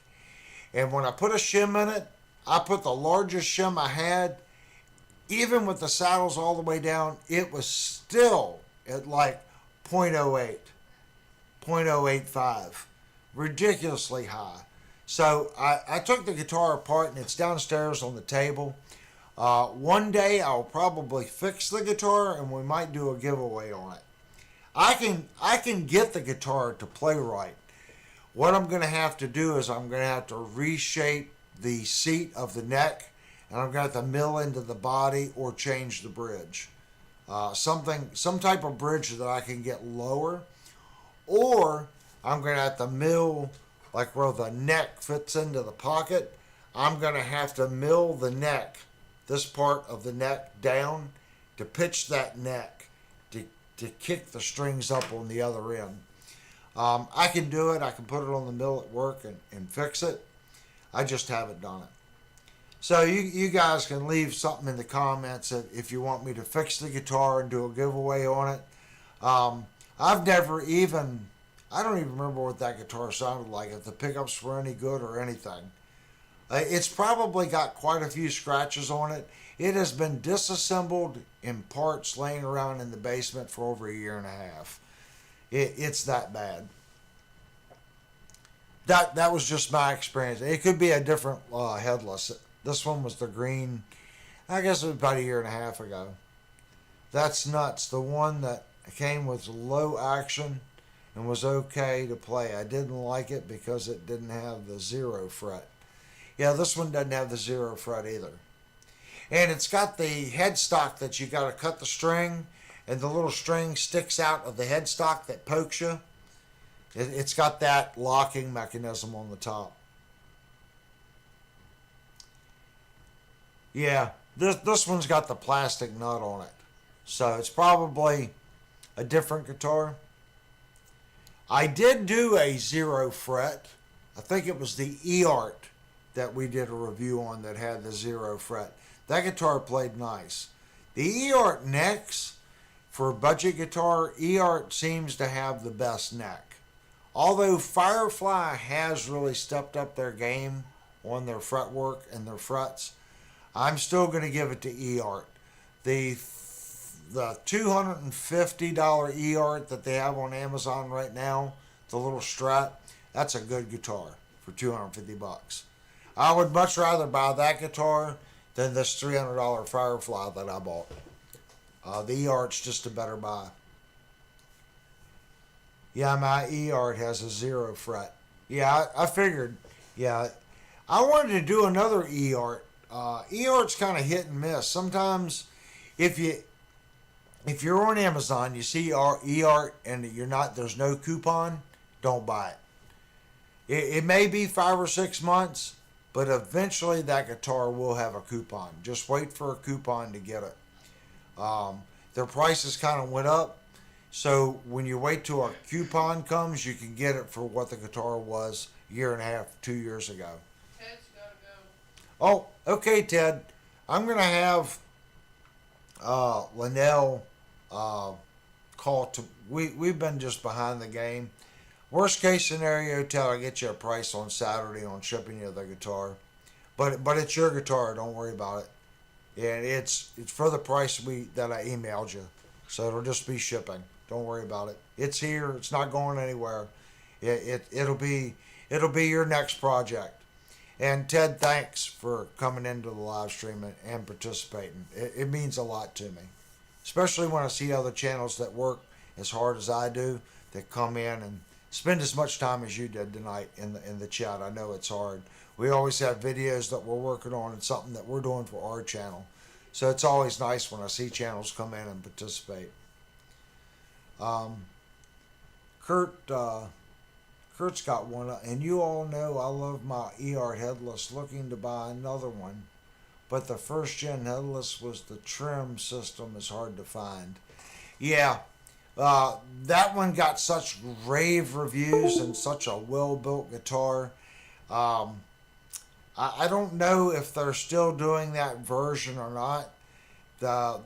The E-Art that I'm seeing now goes from like $600 to $400 on the headless. Hey, we got Vox just came in. Good to see you, Vox.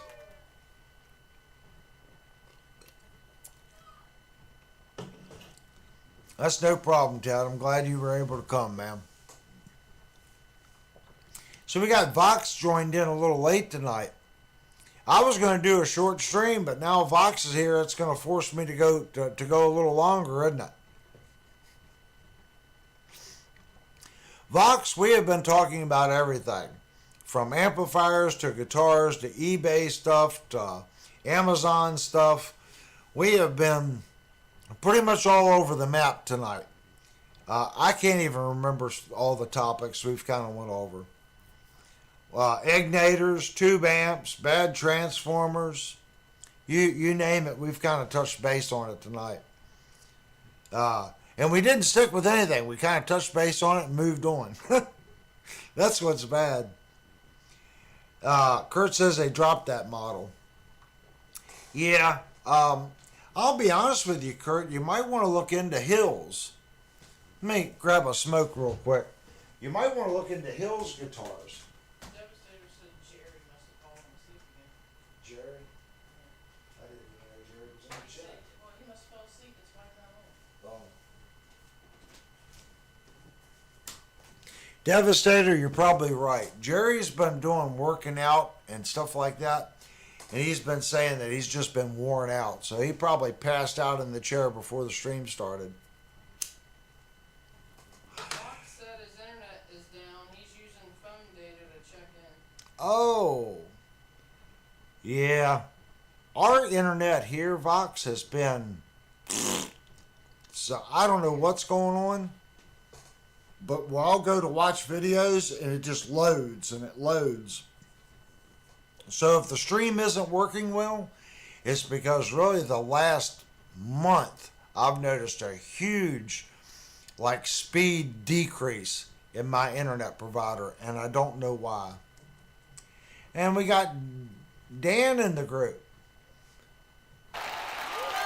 And I have a squirrel brain, guys, so Dan, if you're new to commenting, thank you so much for joining into the chat. If you've already commented, then you already know everyone here is super cool. The more people that chat and bring stuff to the table, the more lively the show becomes, if that makes sense. So I'm glad you're checking in. But back to Kurt. Kurt, if you haven't looked at, you might want to look at a Hills headless. I have been hearing really good things about the Hills, but I think that price point is about $600 on the Hills. Is it going to be as good as your eArt? I don't know. I haven't put a Hills in my hand. This is all second knowledge from what I've been hearing from other people. But you might want to give Hills a look and search YouTube. If there's another channel that's done a review that you trust, go to that channel and see if they've done a review on the Hills headless. Like I said, I think the price point on that one's about $600.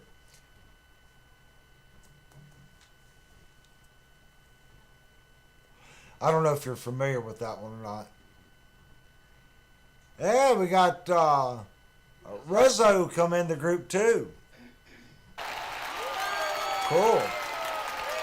Same here. Almost pulled the trigger on one, but I don't care for the dull paint. Yeah, the Hills guitar does. They've got, I think they call it a matte finish. And they claim that's one of the ways that they're saving money. I don't know how much truth there is to that. You still have a clear coat and you still got to polish the guitar. And when I buy chemicals and finishes, whether it's matte, semi, or satin, the clear coats usually on 2K, it's the same cost. So they must be saving money somehow. Maybe the matte hides more finishing flaws. Maybe that's how they're viewing it. There's less prep time. I don't know. I'm not a big matte guy at work as far as spraying matte finishes. I was going to buy a Strandberg, but played the one and did not like the neck. So I bought the Schecter Hellraiser Hybrid. Is that the one that's got the transparent neck that goes crossways through the guitar? Kurt, is that the one you're talking about?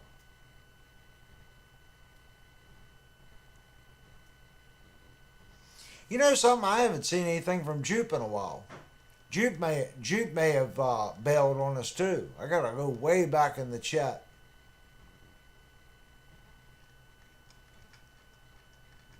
Jupe's video, guys, is going to be a little late. So if you guys are waiting on the next Schecter In For Service video 3, I'm about halfway through the video editing. I'm trying to get... I had 3 cameras. only one that faces me, and I had two cameras watching all the fretwork. That way I can show how I'm using the dressing file. And I want to make sure that I get those angles right in the editing. That way it clearly shows what I'm doing when I'm in dressing, when I'm fixing the fret sprout, and stuff like that. So I wanted to make sure, I'm really trying to take the time and make sure that I get the camera angles as good as I can. Like I said, I only have three cameras. So I tried to position them to where I thought I could always get a decent angle. That way you can see what I'm doing. And I'm going through each camera angle on each phase, trying to pick out what shows what I'm doing the best. So it's taking a little longer. We are reshaping the neck right now on the guitar. That's going to be for the next video. The reshape, as far as work wise, should happen this weekend. As far as the video is concerned, again, tonight doing the live stream, I didn't have any time to work on the actual video itself. So it'll be tomorrow night before I work on it. It may be the first part of next week before that video posts. Kurt said he sent you a picture, it's neck through, the guitar you two were talking about. Jupe sent that? No, Kurt. Oh. Did you send that to Teams, Kurt? I think probably. Let me see. Let me see if I can find Teams. Microsoft Teams. So I gotta start up Teams. I didn't start it.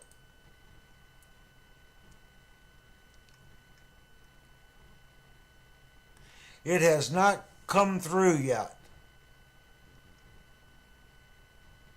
Jupe said, Avery, how's the tooth? It's sore, and you can probably hear my slur in my voice a little bit, and that's from the tooth, guys. So I'm still struggling with it. I've been averaging 9 to 12 aspirins a day, and you guys might not hear it, but I hear the slur in my voice from the tooth. So my appointment's what, Wednesday? Yeah. Yeah, my appointment's Wednesday. Kurt So said he sent the picture last week. oh, he sent the picture last week. He said you looked at it already. Oh. And that's the one with the Hellraiser, yeah. Yeah, we did look at that one. We'll revisit it here. So there's Kurt's Hellraiser. It's got the Sustainiac in it. The Sustainiac's stupid fun. I had a Sun Valley Super Shredder with the Sustainiac in it. You can have a lot of fun with that thing really quick. That's the headstock on it. Jupe said, have you had any bit of honey yet? I have not. I want some, but until I know what's going on, I'm pretty sure this is the tooth that I had a filling done about 10 years ago. Well, did you tell him that you had to cancel your last appointment? Yeah, well, I had to cancel my last appointment. I should have went Tuesday, guys. But I'm dedicated. I had a lot of subs coming to the job site, and I couldn't miss Tuesday. We're coming off a holiday weekend, and everybody, and as they say, everybody and their brother was coming out to the job, so I couldn't afford to miss Tuesday. And the earliest they could get me in was the following Wednesday, not the Wednesday this week, but next Wednesday. So I had to take it. But I'm pretty sure this tooth that was repaired before, they're gonna have to go in and work on it again. Yeah, Dan, if you go back on the channel, I did a review of the Schecter Sun Valley Super Shredder, And the one that I got actually had a broken neck. When they put the screws, the two lower screws here, they didn't pre-drill the neck good enough, and this screw actually cracked the neck. When I took the guitar apart, the whole seat of the neck was cracked all the way up through. So while I had the guitar apart, I took the guitar down into the shop and I put Titebond 2. I worked that down into the base of the guitar. Then I wiped out the top. I clamped the neck, okay, wiped it again, and I put thin CA through the crack as well. And it stayed in the clamp. It was at least 2 days it was in the clamp. He said awesome, I'll check it out. Yeah, it was 2 days in the clamp. I lightly sanded the seat and cleaned it and reinstalled it. But yeah, well, I had an issue with mine. The next issue that I had with mine, it had a routing error. The pick guard, the way the pickups were in the pick guard, caused the pick guard to warp. And it was still under warranty, so I called Sweetwater. They sent me all new pick guards, back plates, everything. Even this back plate that was routed into the guitar right here, you couldn't get it out of the guitar. It warped out because the route was so tight. They made the plate too big and they forced it in. So they sent me all new cover plates. This cover plate, the tremolo cover plate, new cover plate for the top. And I ended up selling the guitar.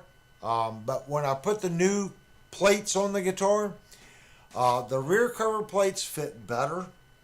But the top one, still you had to force it to get it to align to the screw holes. So there was a routing issue on mine. Mine was the older generation when they were putting the Floyd Rose Special on it. They have since, on the Sun Valley Super Shredder, went to an FR1000. And I hear that they have also fixed the route issue for that pick guard to set in the guitar without leaning on the pickup or the pickup. So those were the issues that I had with mine. That it's an honest channel. I even pointed out for that price point, I shouldn't have had those issues. But I will say Sweetwater did take care of me, and I had the parts to fix the guitar in less than a week. And it did not void my warranty. Now, whether or not, I'm pretty sure Sweetwater doesn't know me, so they wouldn't say that they wouldn't know that I was a tech, as I guess that was what I'm saying. So I think anybody could have that exact same experience. They're going to send you the parts.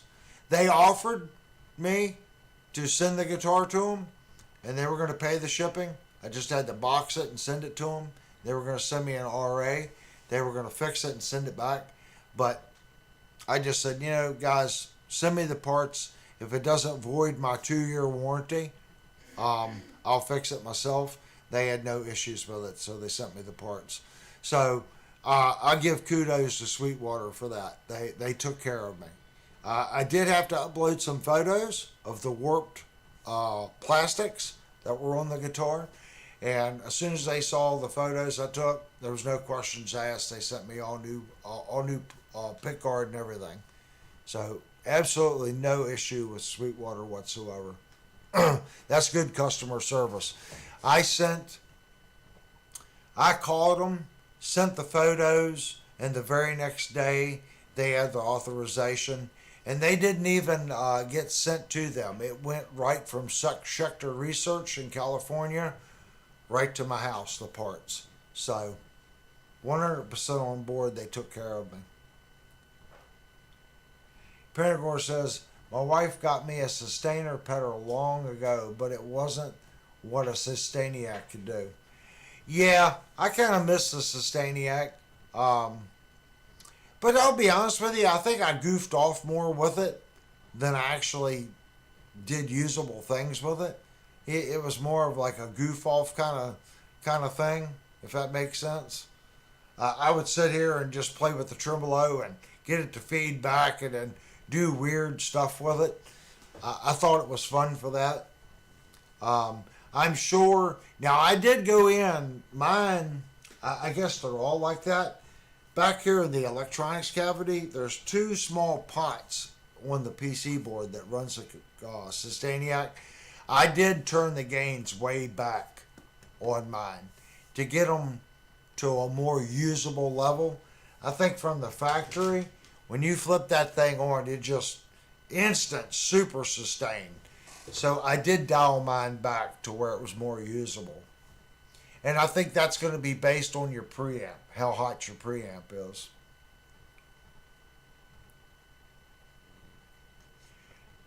Birdman, you got a man. He says he loves your videos. Yeah, I like your videos too, man. That's why I was asking about that Stretch you were playing in the one video. I had never heard of that brand. And what was funny when I made the comment on your channel, I didn't realize that you had already put where you got it from. So I'm like, is that an Amazon guitar? And when you sent the message back, you were probably like, well, this idiot didn't even read the comment. But you replied twice. So I read the first reply, but not the second reply. So then when I replied back, you had already answered it in your second reply. So I kind of got lost in that. But yeah, I dig watching Birdman's videos.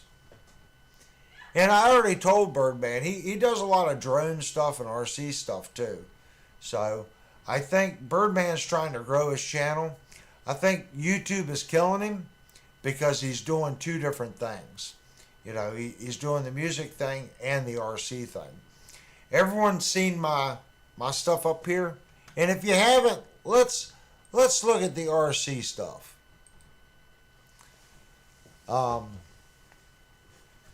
going to disconnect this camera here. It should be charged. It should stay on. This is my Agile.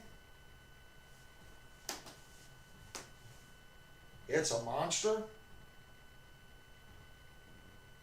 And I'll roll back the tail here to the rear rotor.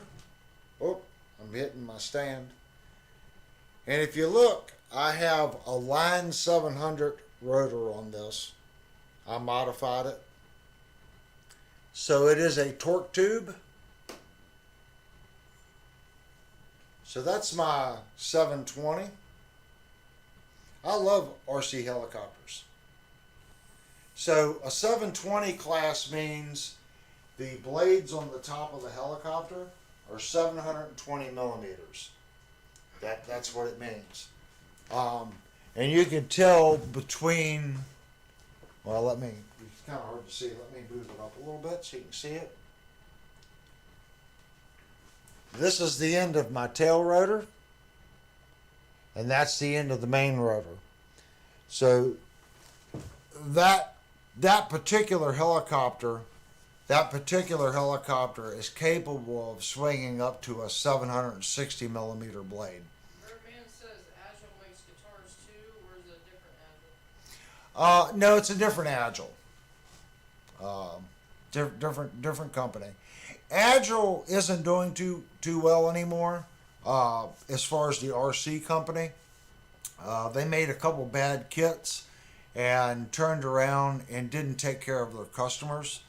So it kind of tarnished their reputation. The Chase 360 was just an awful helicopter. The parts were mismachined. They tried to get parts out to the people that bought them, and then they dropped the product. That was the first one that got Agile in trouble. This particular helicopter here, they changed the belt drive on it, tried to go with a narrower, cheaper system, and it started stripping belts. Then they come out with the second version. They went back to this style. So nowadays, I think Agile's still in business, but they're not the company they were back when I was flying. That's a team canopy on mine. So if you look at the nose of the helicopter, the pink and the blue and the black, that's an Agile team canopy. So they would send me CAD files, and I did CAD work for them on stretching a couple of the birds and some rotor work. I wasn't good enough to be a team pilot, but I was part of the team on the design of the bird. So they sent me I think 5 team canopies in case I crashed. I could support the team, if that makes sense. And it says Calvin Team right on the top. So you had to be affiliated with the company to get that canopy. That's why a lot of people don't realize what it is. But that is a team canopy, Mask Pro. And most of my helicopters are downstairs. But I don't like even talking this little bit on it. A lot of people that are into music, they're not going to be into the RC stuff, if that makes sense. So it makes it hard to do both on the same channel. And long before I started my music channel, a friend of mine in Australia and I had talked, and we were going to start an RC helicopter channel. And we were going to do live streams like I'm doing now. And he was going to be in Australia, I was going to be here, and we were going to share the screen and talk everything helicopter. It just never took off. And then the pandemic hit, and everything kind of changed. But originally, believe it or not, guys, I shouldn't even say this, I do have another YouTube channel that I abandoned a long time ago. It was with motorcycles. And it was with me fixing up my Honda CB650 motorcycle. I haven't even checked on that channel in a long time. There might be, I don't know, 20 or 30 videos there. The channel really never took off, if that made sense. But I go through rebuilding carburetors for the Honda 650, doing some custom LED turn signals, putting cafe handlebars on, exhaust, doing some exhaust stuff. And I'm not gonna divulge the channel name. I'll see if someone can actually find it and say, yeah, I found your channel. It was a long time ago. I think it was 4 or 5 years ago, probably at least 4 years ago since I posted anything to that channel. So when I first started out here, I was still using my phone to record with. I had a GoPro 8 in my phone. At that time, when that channel, all the first videos were done with my Samsung Galaxy phone. And then I bought a GoPro 8. So when this channel started, I did have the GoPro 8 and a cell phone. So it's come a long way, guys, from the beginning. I think you got to get your feet wet. And most channels won't tell you that. Most people have always had their first channel, and they kind of abandon it, if that makes sense. Devastator said, take off your hat, Avery. Let's see the back lawn, because all you see is the back of your head. Oh, yeah, I paint my bald spot in Devastator. You ever heard that? Paint your bald spot? Yeah, I paint my bald spot, see? Everyone says it's not bald yet, but I see the thinning hair, if that makes sense. It'll get there eventually, trust me, guys. It's coming. Yeah, so I think a lot of channels start out that way. You get your feet wet, and you kind of learn what you can and can't do. You have the camera behind you on. Oh, whoops. Let me. Sorry, guys. I got the camera behind me on. I think all channels start that way. I think when you start to get a grasp, a lot of people abandon what they start, and then they start another channel. As far as this channel is concerned, I'm not overly concerned about subscribers, so I'm not going to abandon this channel and take what I've learned and start out from scratch. A lot of people, what they'll do, they'll know they're going to do that, so they start pre-recording let's say 2 or 3 months ahead. And when they're ready and they have that much content and stuff set up, they'll get everything set up, whether it's Patreon, and they launch this channel with a lot of force. I'm not going to do that. There's a lot of things that we can improve on this channel. I know that. But I think it's fun to go back and look at, for me, it's fun to go back and look at my first videos and listen to the audio, look at the video, even look at how I talk, and how I move in front of the camera. I've learned so much as far as, even here, as dark as my face is right now, I know I need lights, a small light back here to fix it.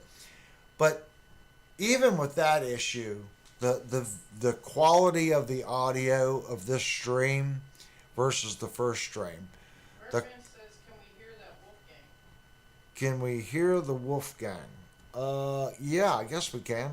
Let me minimize this so I can see both. I'm not going to say it's in tune. That guitar hasn't been played in a while. So let me grab the Wolfgang.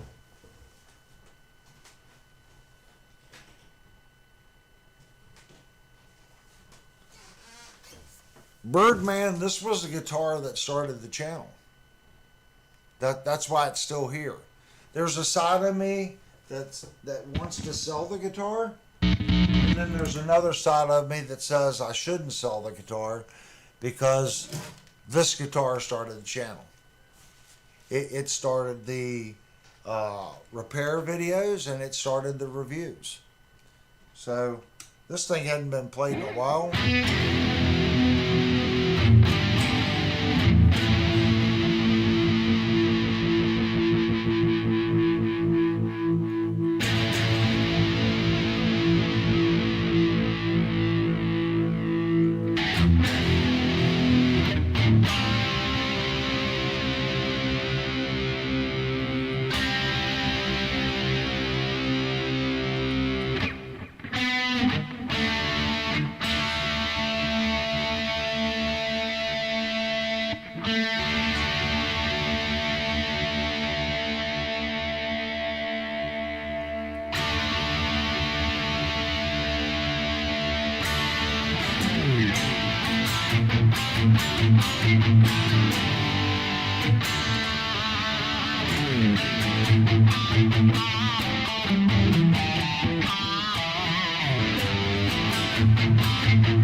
This is a phenomenally good guitar.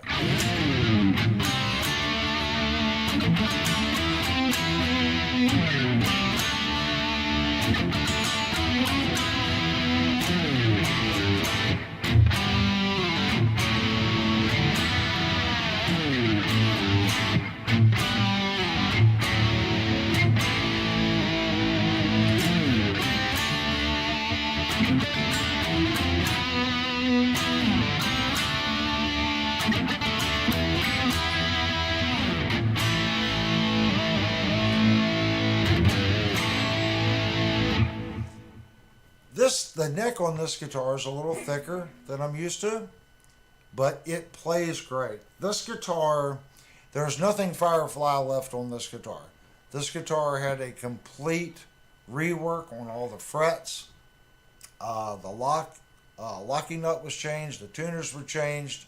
This is one of my custom built bridges that I built for the guitar. It does have the stock pickups in it.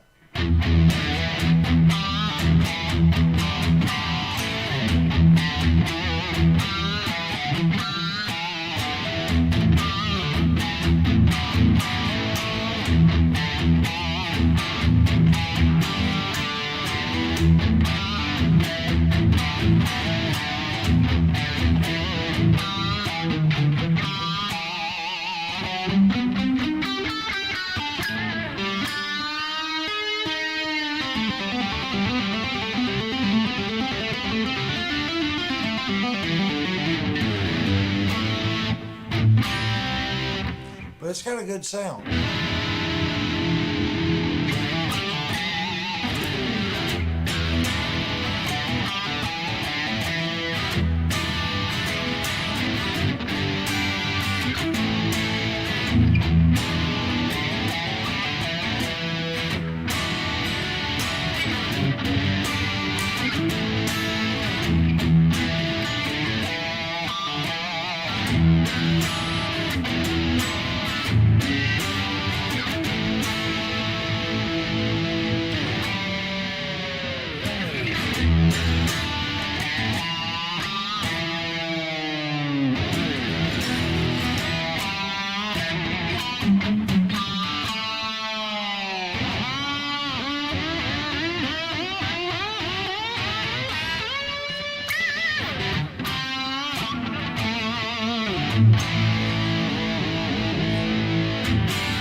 I'm just fretting a lot.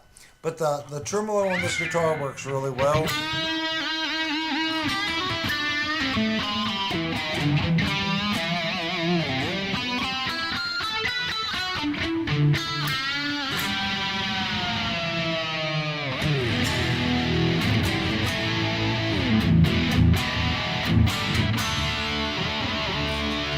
If you go up to your center position,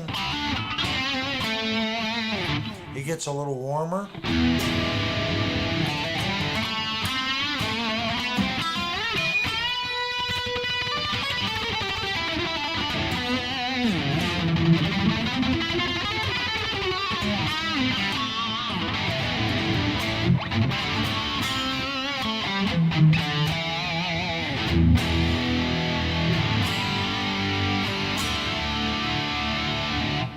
Up to our neck position.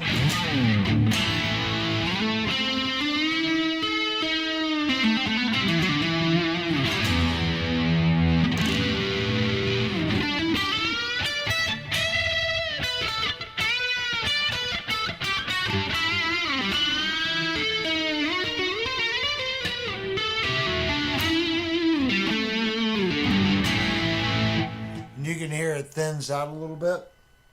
So if we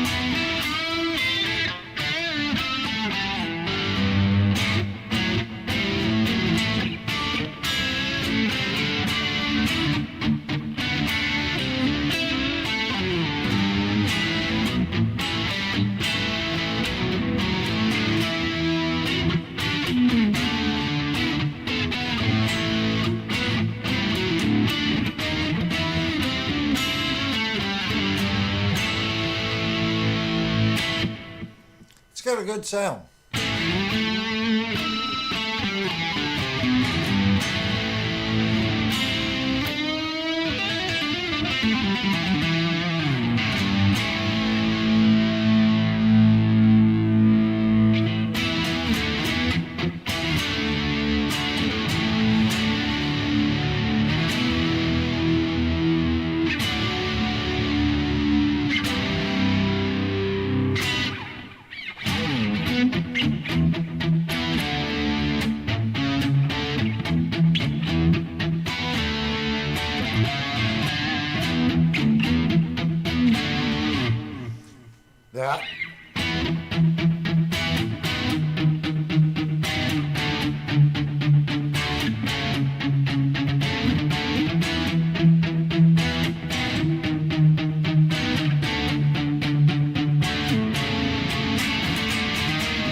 this gen, I think, were probably some of the best ones. I know now when you buy this guitar, it comes with a roasted flame maple neck, which I've been tempted to order another one of these. I know Mike, one of the moderators of the channel, just ordered the new version in blue with the roasted flame maple neck. He claims the freaking guitar is awesome. So if Mike likes it, it must be a pretty good guitar. I missed that deal.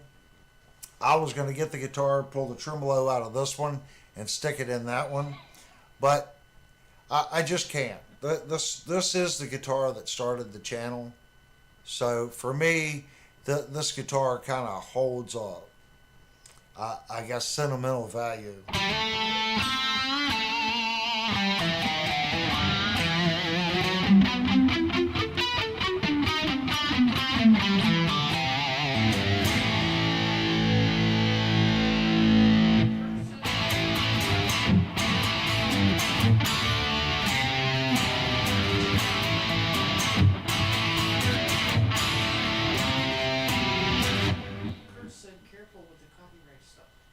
Oh, yeah.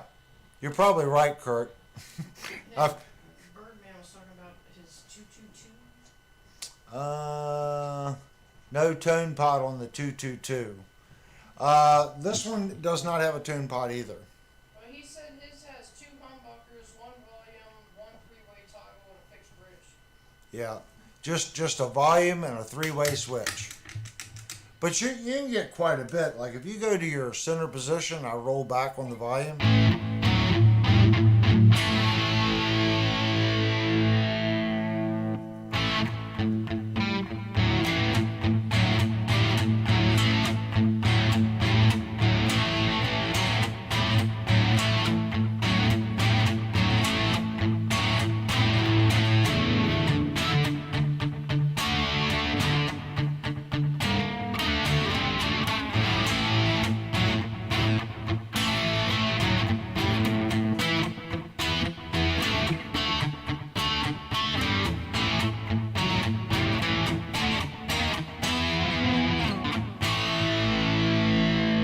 So it will do it. The problem is this guitar, see, I just barely rolled it back.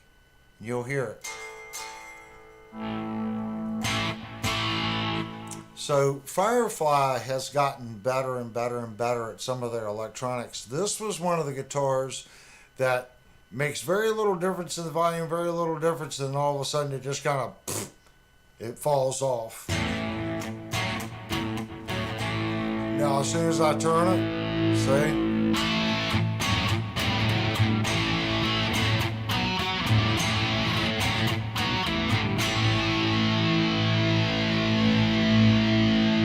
It does get gainier, but you lose a lot. That last 25% is probably 50% of the overall. So it's not a very linear pot on the guitar.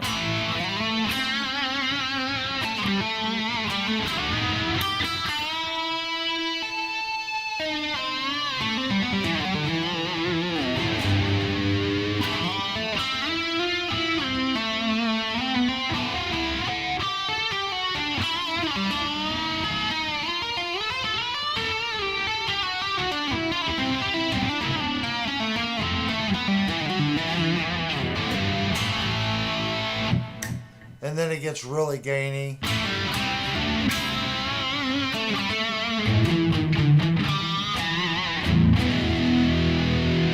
I mean, if you want to get technical, I guess the pickups are thin sounding. But when I bought this guitar, I think it was $219, and they went on sale for $199. So in reality, this was probably one of the worst Firefly guitars that I ordered from them. I just wanted to make a point that you can take a bad guitar. This guitar had high and low frets on it. The tremolo would not stay remotely in tune. If you just barely hit it, it went out of tune.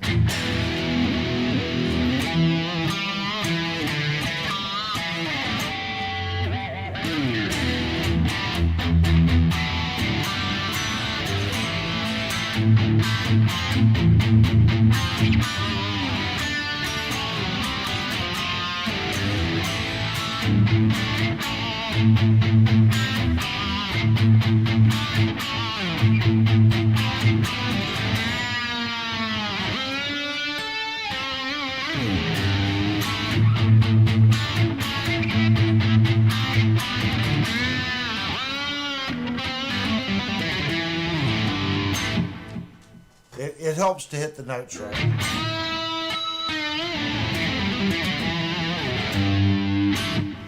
But it holds tune now. But this guitar, if you go back, there was a whole series. The first series was to take this budget guitar and not put any parts on it. Try to get the guitar to play as good as it possibly could using nothing but stock parts. So I think I left the tuners on it. We went in and polished the knife edges on the factory bridge. Did everything we could possibly do. Reworked the frets. Tried to make it as good as we could. Did a review on it with that. And then we took the guitar back apart. We changed the tuners. I think I sanded the back of the neck. Put a different locking nut on it. Put all new tremolo components in it. New tremolo bar. Really hot rodded the you-know-what out of it. But I wanted to not spend, like the guitar was $220, so I set a limit. I can't spend more than $220 on this guitar. To get the guitar to play right, I just didn't have the budget to put pickups on it. Read Birdman. Birdman. Cool, really? No. Example, B. Oh. Heck yeah, mine cleans up nice too. Lots of people wouldn't think a first act. No, it says Avery. It's got question marks in front of it. I was reading Birdman's comment because It says Avery got a good one for you. I don't know where you have to read the rest of it. All right. If audio taper is for volume and linear is for tone, why are they backwards in a budget guitar? Well, it's not one or the other, Birdman. You can use an audio taper or you can use linear. Some companies use audio tapers. It depends on what you're shooting for. He says I like a more linear pot, where it's straight. Audio taper, there's two different versions. It can taper this way or it can taper this way. It depends. Or it can taper and sweep. It can go up more at the base and then sweep in. He says example, B for volume, A for tone. Yeah, it really depends on the company. I've seen both. I like a more linear pot. But even if you look at a linear pot and you put it on an O-scope, it's not going to be a straight linear curve. It's going to have a sweep. But it's not like an audio pot, if that makes sense. You got Barnes, I think, is the best for linear pots as far as them being linear all the way across. I like them better than CTS. You look at my very first videos, I pushed CTS. But when I ordered the CTS push-pull pots, I was not impressed with the feel that the push-pull had and the feel of the general potentiometer when you turned it. It just feels cheap. It just feels cheap. I'm sorry, your connection to the guitar, when you're turning that's your connection. That's you. It's like the neck on the guitar. That's your connection to this instrument, is the neck. The neck needs to feel right for you so you can connect to the guitar.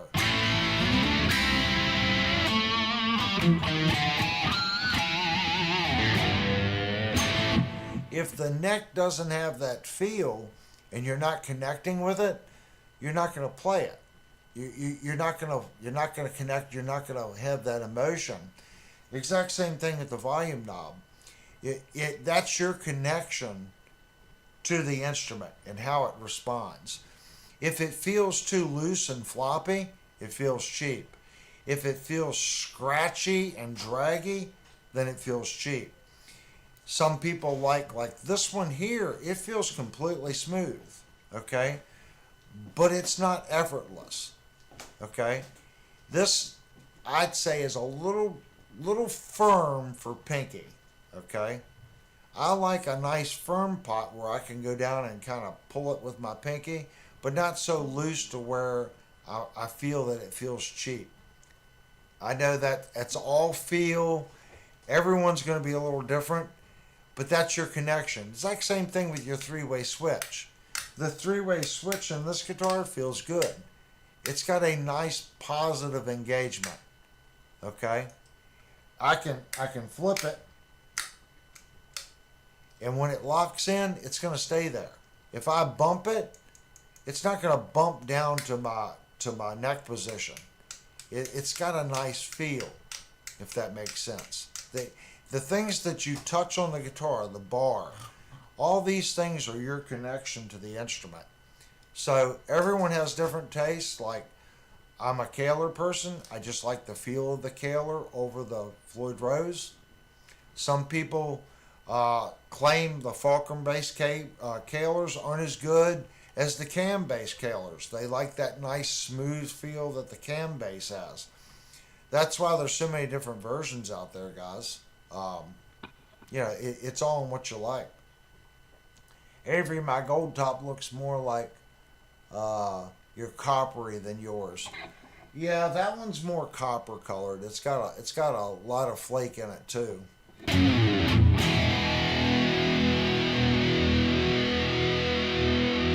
Pentagore says I rarely use pots. I do too. First thing I do is turn it all the way up. I put it on 11.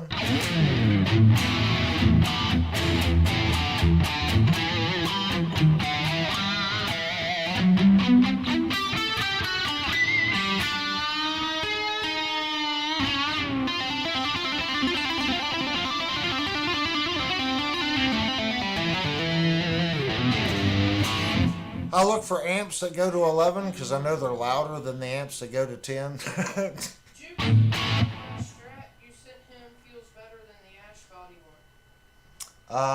The Firefly Strat you sent me feels better than the Ash Body one you sent me. There was something in there again, Jupe. It's all in what you bond with. When I played both of those guitars, I think the neck on the Strat one, the traditional Strat body one, felt a little better. The overall playability with the bar and the tremolo and me wanting to dig into it, I think the more Ibanez-y one that I sold you plays better, if that makes any sense. If I had to pick between the two, I would pick the sharp-bodied Ibanez one to play out. Simply because in their stock form, that one held tune a little better. And that's really the only reason. But as far as the way the neck felt when you bend it,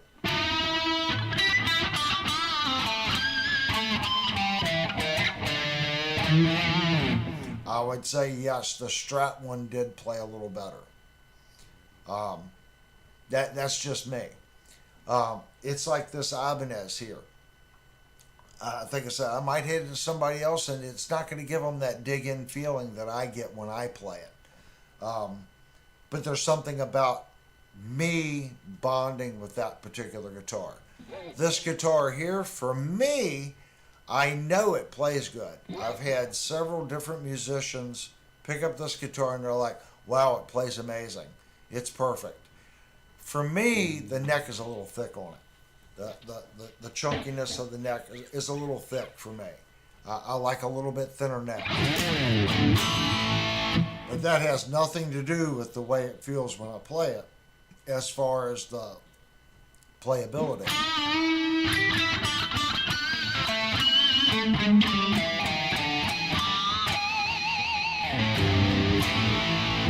You can dig in, and you can also play it soft.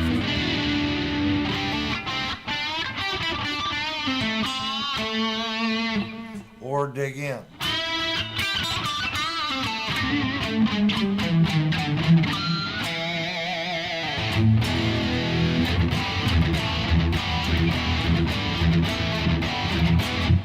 it just does those things well. I don't play it that much, but this is a nice guitar. You can go back and watch my videos on this. This is when I very first started YouTube. Like I said, there's two versions where we take the guitar and make it play as good as we can without spending any money. Just handwork and time. And then I put $225 in parts and made it what you see now. You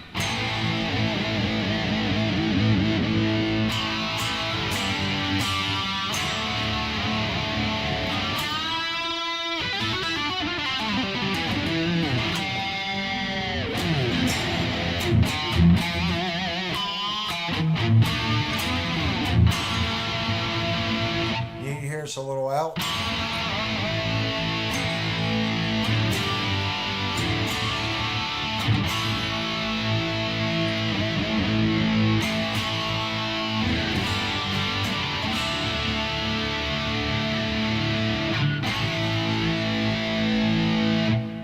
So the base plate on this guitar, I had to keep it within $225. The base plate on this guitar is the stock Firefly base plate. All we did was upgrade the saddles and stuff. So, with that being said, it's soft metal. So this guitar was, the knife edges were polished probably a year and a half ago. And you can get it to go a little wacky.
But with the soft base plate, it's as good as you can get. Like I said, I did this guitar. I did not want to put more than $225 in it. And these tuners, I'm pretty sure were like 60 bucks. These are hip shot tuners.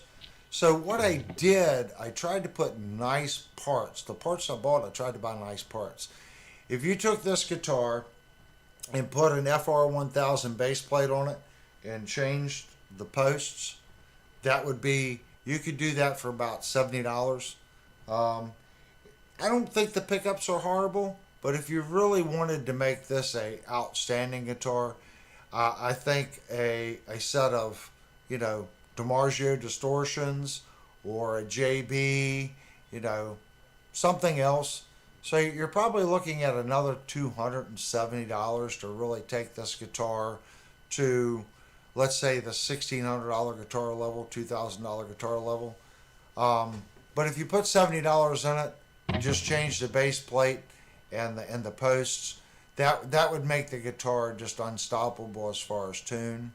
And you could take this back apart and you could resharpen the knife edges, and you would probably be good for another year and a half. But with the soft metal, that's all you're going to get, about a year and a half, 2 years, 3 years, depending on how much you use it.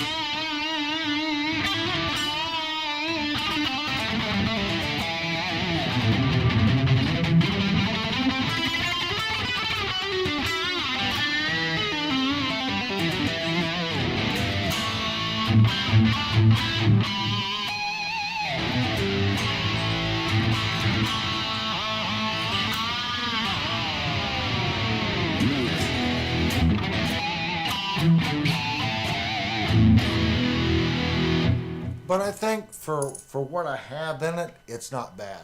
It is proof that, again, This was the worst guitar, one of the worst guitars I ever received from the company. And I made it into a good guitar. You can do it. It comes down to time. How much time do you want to put on it? But if you take your time and you work through and you do everything as well as you can possibly do it, use good components, you have something that you can continuously build on. For me, I don't think I'll do too much more to this guitar, if that makes sense. It's more of a reminder of how the channel started. Let me unplug it here. Oh! If I hit the mute button, it's a little better. Let me plug the Ibanez in if I can find the... Alright, I'm going to set this one back up on the rack.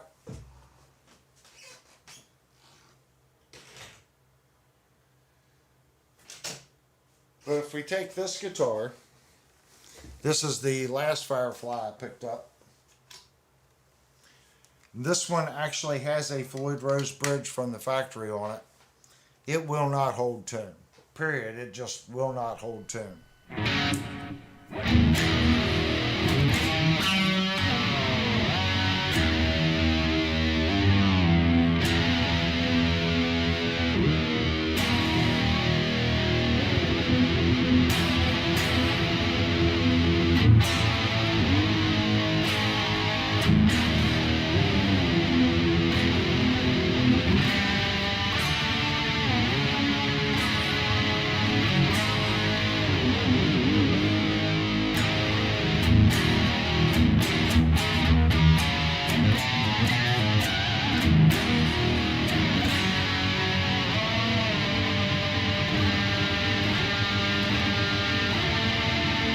It is horrible.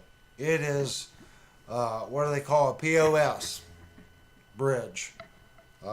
People talk, oh, it's a Floyd Rose. This is no better than a no-name Chinese copy ripoff.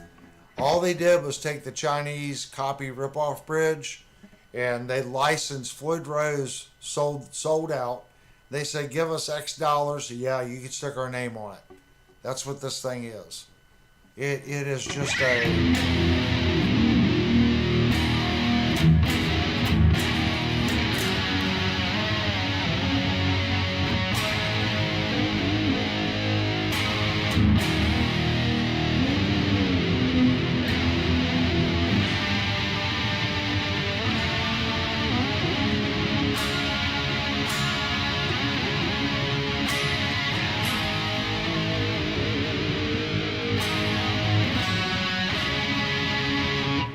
It will not, no matter which direction you go, it's going to just stop. It does not return to zero properly.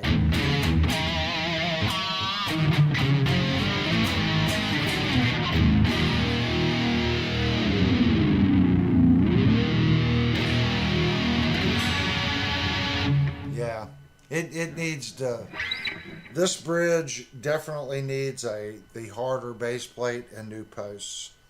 As far as the saddles, I haven't taken it apart, but most likely the saddles are soft as well. But you got to look at it. It's a $300 guitar. It does say Firefly on it, so yes, this is a George Lynch copy, but it has the Firefly headstock on it and the Firefly badge. So they're not directly copying ESP. Firefly, this is their standard headstock shape. So they're trying to deceive you, and they have put their name on it. So I don't really technically have an issue with it because it is a Firefly. It just looks like the George Lynch model. That's where the design come from. I thought it was cool. I thought it would be a guitar that I could stick, $250 in and end up with a good guitar. Kurt said, quit your rant, Avery. The guitar's in mint. Ha ha ha.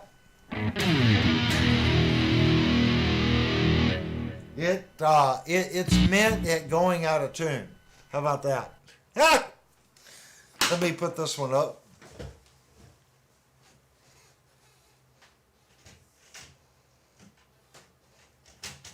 Oh, it didn't want to clip into the clip on the wall. I went to set it in the little. I used the Hercules that have the little arms that come up, and they got stuck. All right, guys. I do have my regular job that I have to attend tomorrow. As much as I don't want to, I do. And actually, it's 2 hours and 37 minutes. So, first of all, I want to apologize for any slow spots in the stream. I know at the beginning we were going through Sweetwater and it was kind of slow. It's just one of those things, guys. Like I said, I want this to be more of like a hangout for everyone to come and hang out and just talk. That's what it's about. We don't always have to do something new and something pressing, if that makes sense. It's more about everyone having a place to come, hang out, and chat. Oh, I got Sonic. I don't know if Firefly's got good bones, especially for the price. Several myself, and they're pretty tough. Yep, everyone knows I've reviewed a lot of Fireflies. I think they're good building platforms, especially since they've been working on the fretwork. I hate that I missed the new FFMN, the blue one, with the roasted flame maple top. I really should have ordered that guitar. I kicked myself for not. I know Mike, one of the moderators, he ordered one. He loves it. He says it's great. This is my latest Firefly, the George Lynch copy, and the bridge is just no good on it. It's just a horrible bridge. I did hear that they went back to their other bridge, the non-Floyd Rose. Whether or not that's a better bridge, I don't know if it is or not. We're talking a $300 price point guitar, and a Floyd Rose German or original cost more than the whole guitar. So we got to keep that in mind. The big thing is it's either routed or set up for a Floyd. So it's pretty easy to switch it out. I think that's what people are looking for. All we want a Floyd on it. They know that the tremolo is not going to be that good, but it's at least set up and they can hot rod it and do what they want at a later date. All right, guys, I'm going to end the stream, but if you're familiar with it, which I think everyone here is pretty much familiar with the stream at this point, I'm going to do a 5-minute closing. That's where everyone can chat and talk and end their conversations. And then that they can bring up new things that they might want to go over for Saturday. Saturday's only 2 nights away. We used to do Friday and then Saturday, so we are doing Thursday, Saturday. It seems to be working. Everyone seems to like it. We're building a little group. And if you haven't already and you're watching, I know we went from 20 down to about 12. If you haven't subscribed, go to the main channel. Look at some of the other videos on the channel. Take some time. There's a lot of content here that I think is valuable. And then any comments that you can come up with that would help the stream. I'm learning and I want to be better, if that makes sense. Anything that I can do or something I'm not doing, those comments are constructive and I appreciate every one of them. And I want to thank everyone for coming in. Without you guys, this is not possible because you guys run the chat. And the chat is what runs the stream, if that makes sense. It's what makes people come back. Me yakking isn't going to bring everyone back every week. But you, the viewers, and the talking and the everything that you guys do, that's what makes it. Mike just got on. Oh, Mike, you're coming in right at the end of the stream. That's okay, buddy. Your ears were probably burning because you were a topic earlier in the stream talking about fixing my Black Star and sending my other amp to you. So I got to get with you on it. I haven't forgotten. You are going to get one of them. I just don't know when I'm going to get it to you. Yes, Mike, you did. You missed it. But that's okay. Birdman says we love your waffling, Avery. That's it. Well, I'm going to hit the little ending thing, and that gives everyone 5 minutes. I think I'm the only channel that does it. I wanted to do something different. So that gives everyone the opportunity before the stream ends to finish up the conversations. And again, I want to thank everyone for, everything that you do for the channel. If you haven't already, hit the like button, leave a comment. When the chat ends, you can go into the comment section and leave a comment. I know it's a live stream. Usually after a week, it's dead. No, unless you're going back and archiving things. But every little thing you guys do, whether it's an emotion, hit the like button, all that stuff does help. All right, guys, thanks so much. And I'm looking for the end scene, and I'm wanting to say it is this one right here. 5 minutes, guys. Thanks again.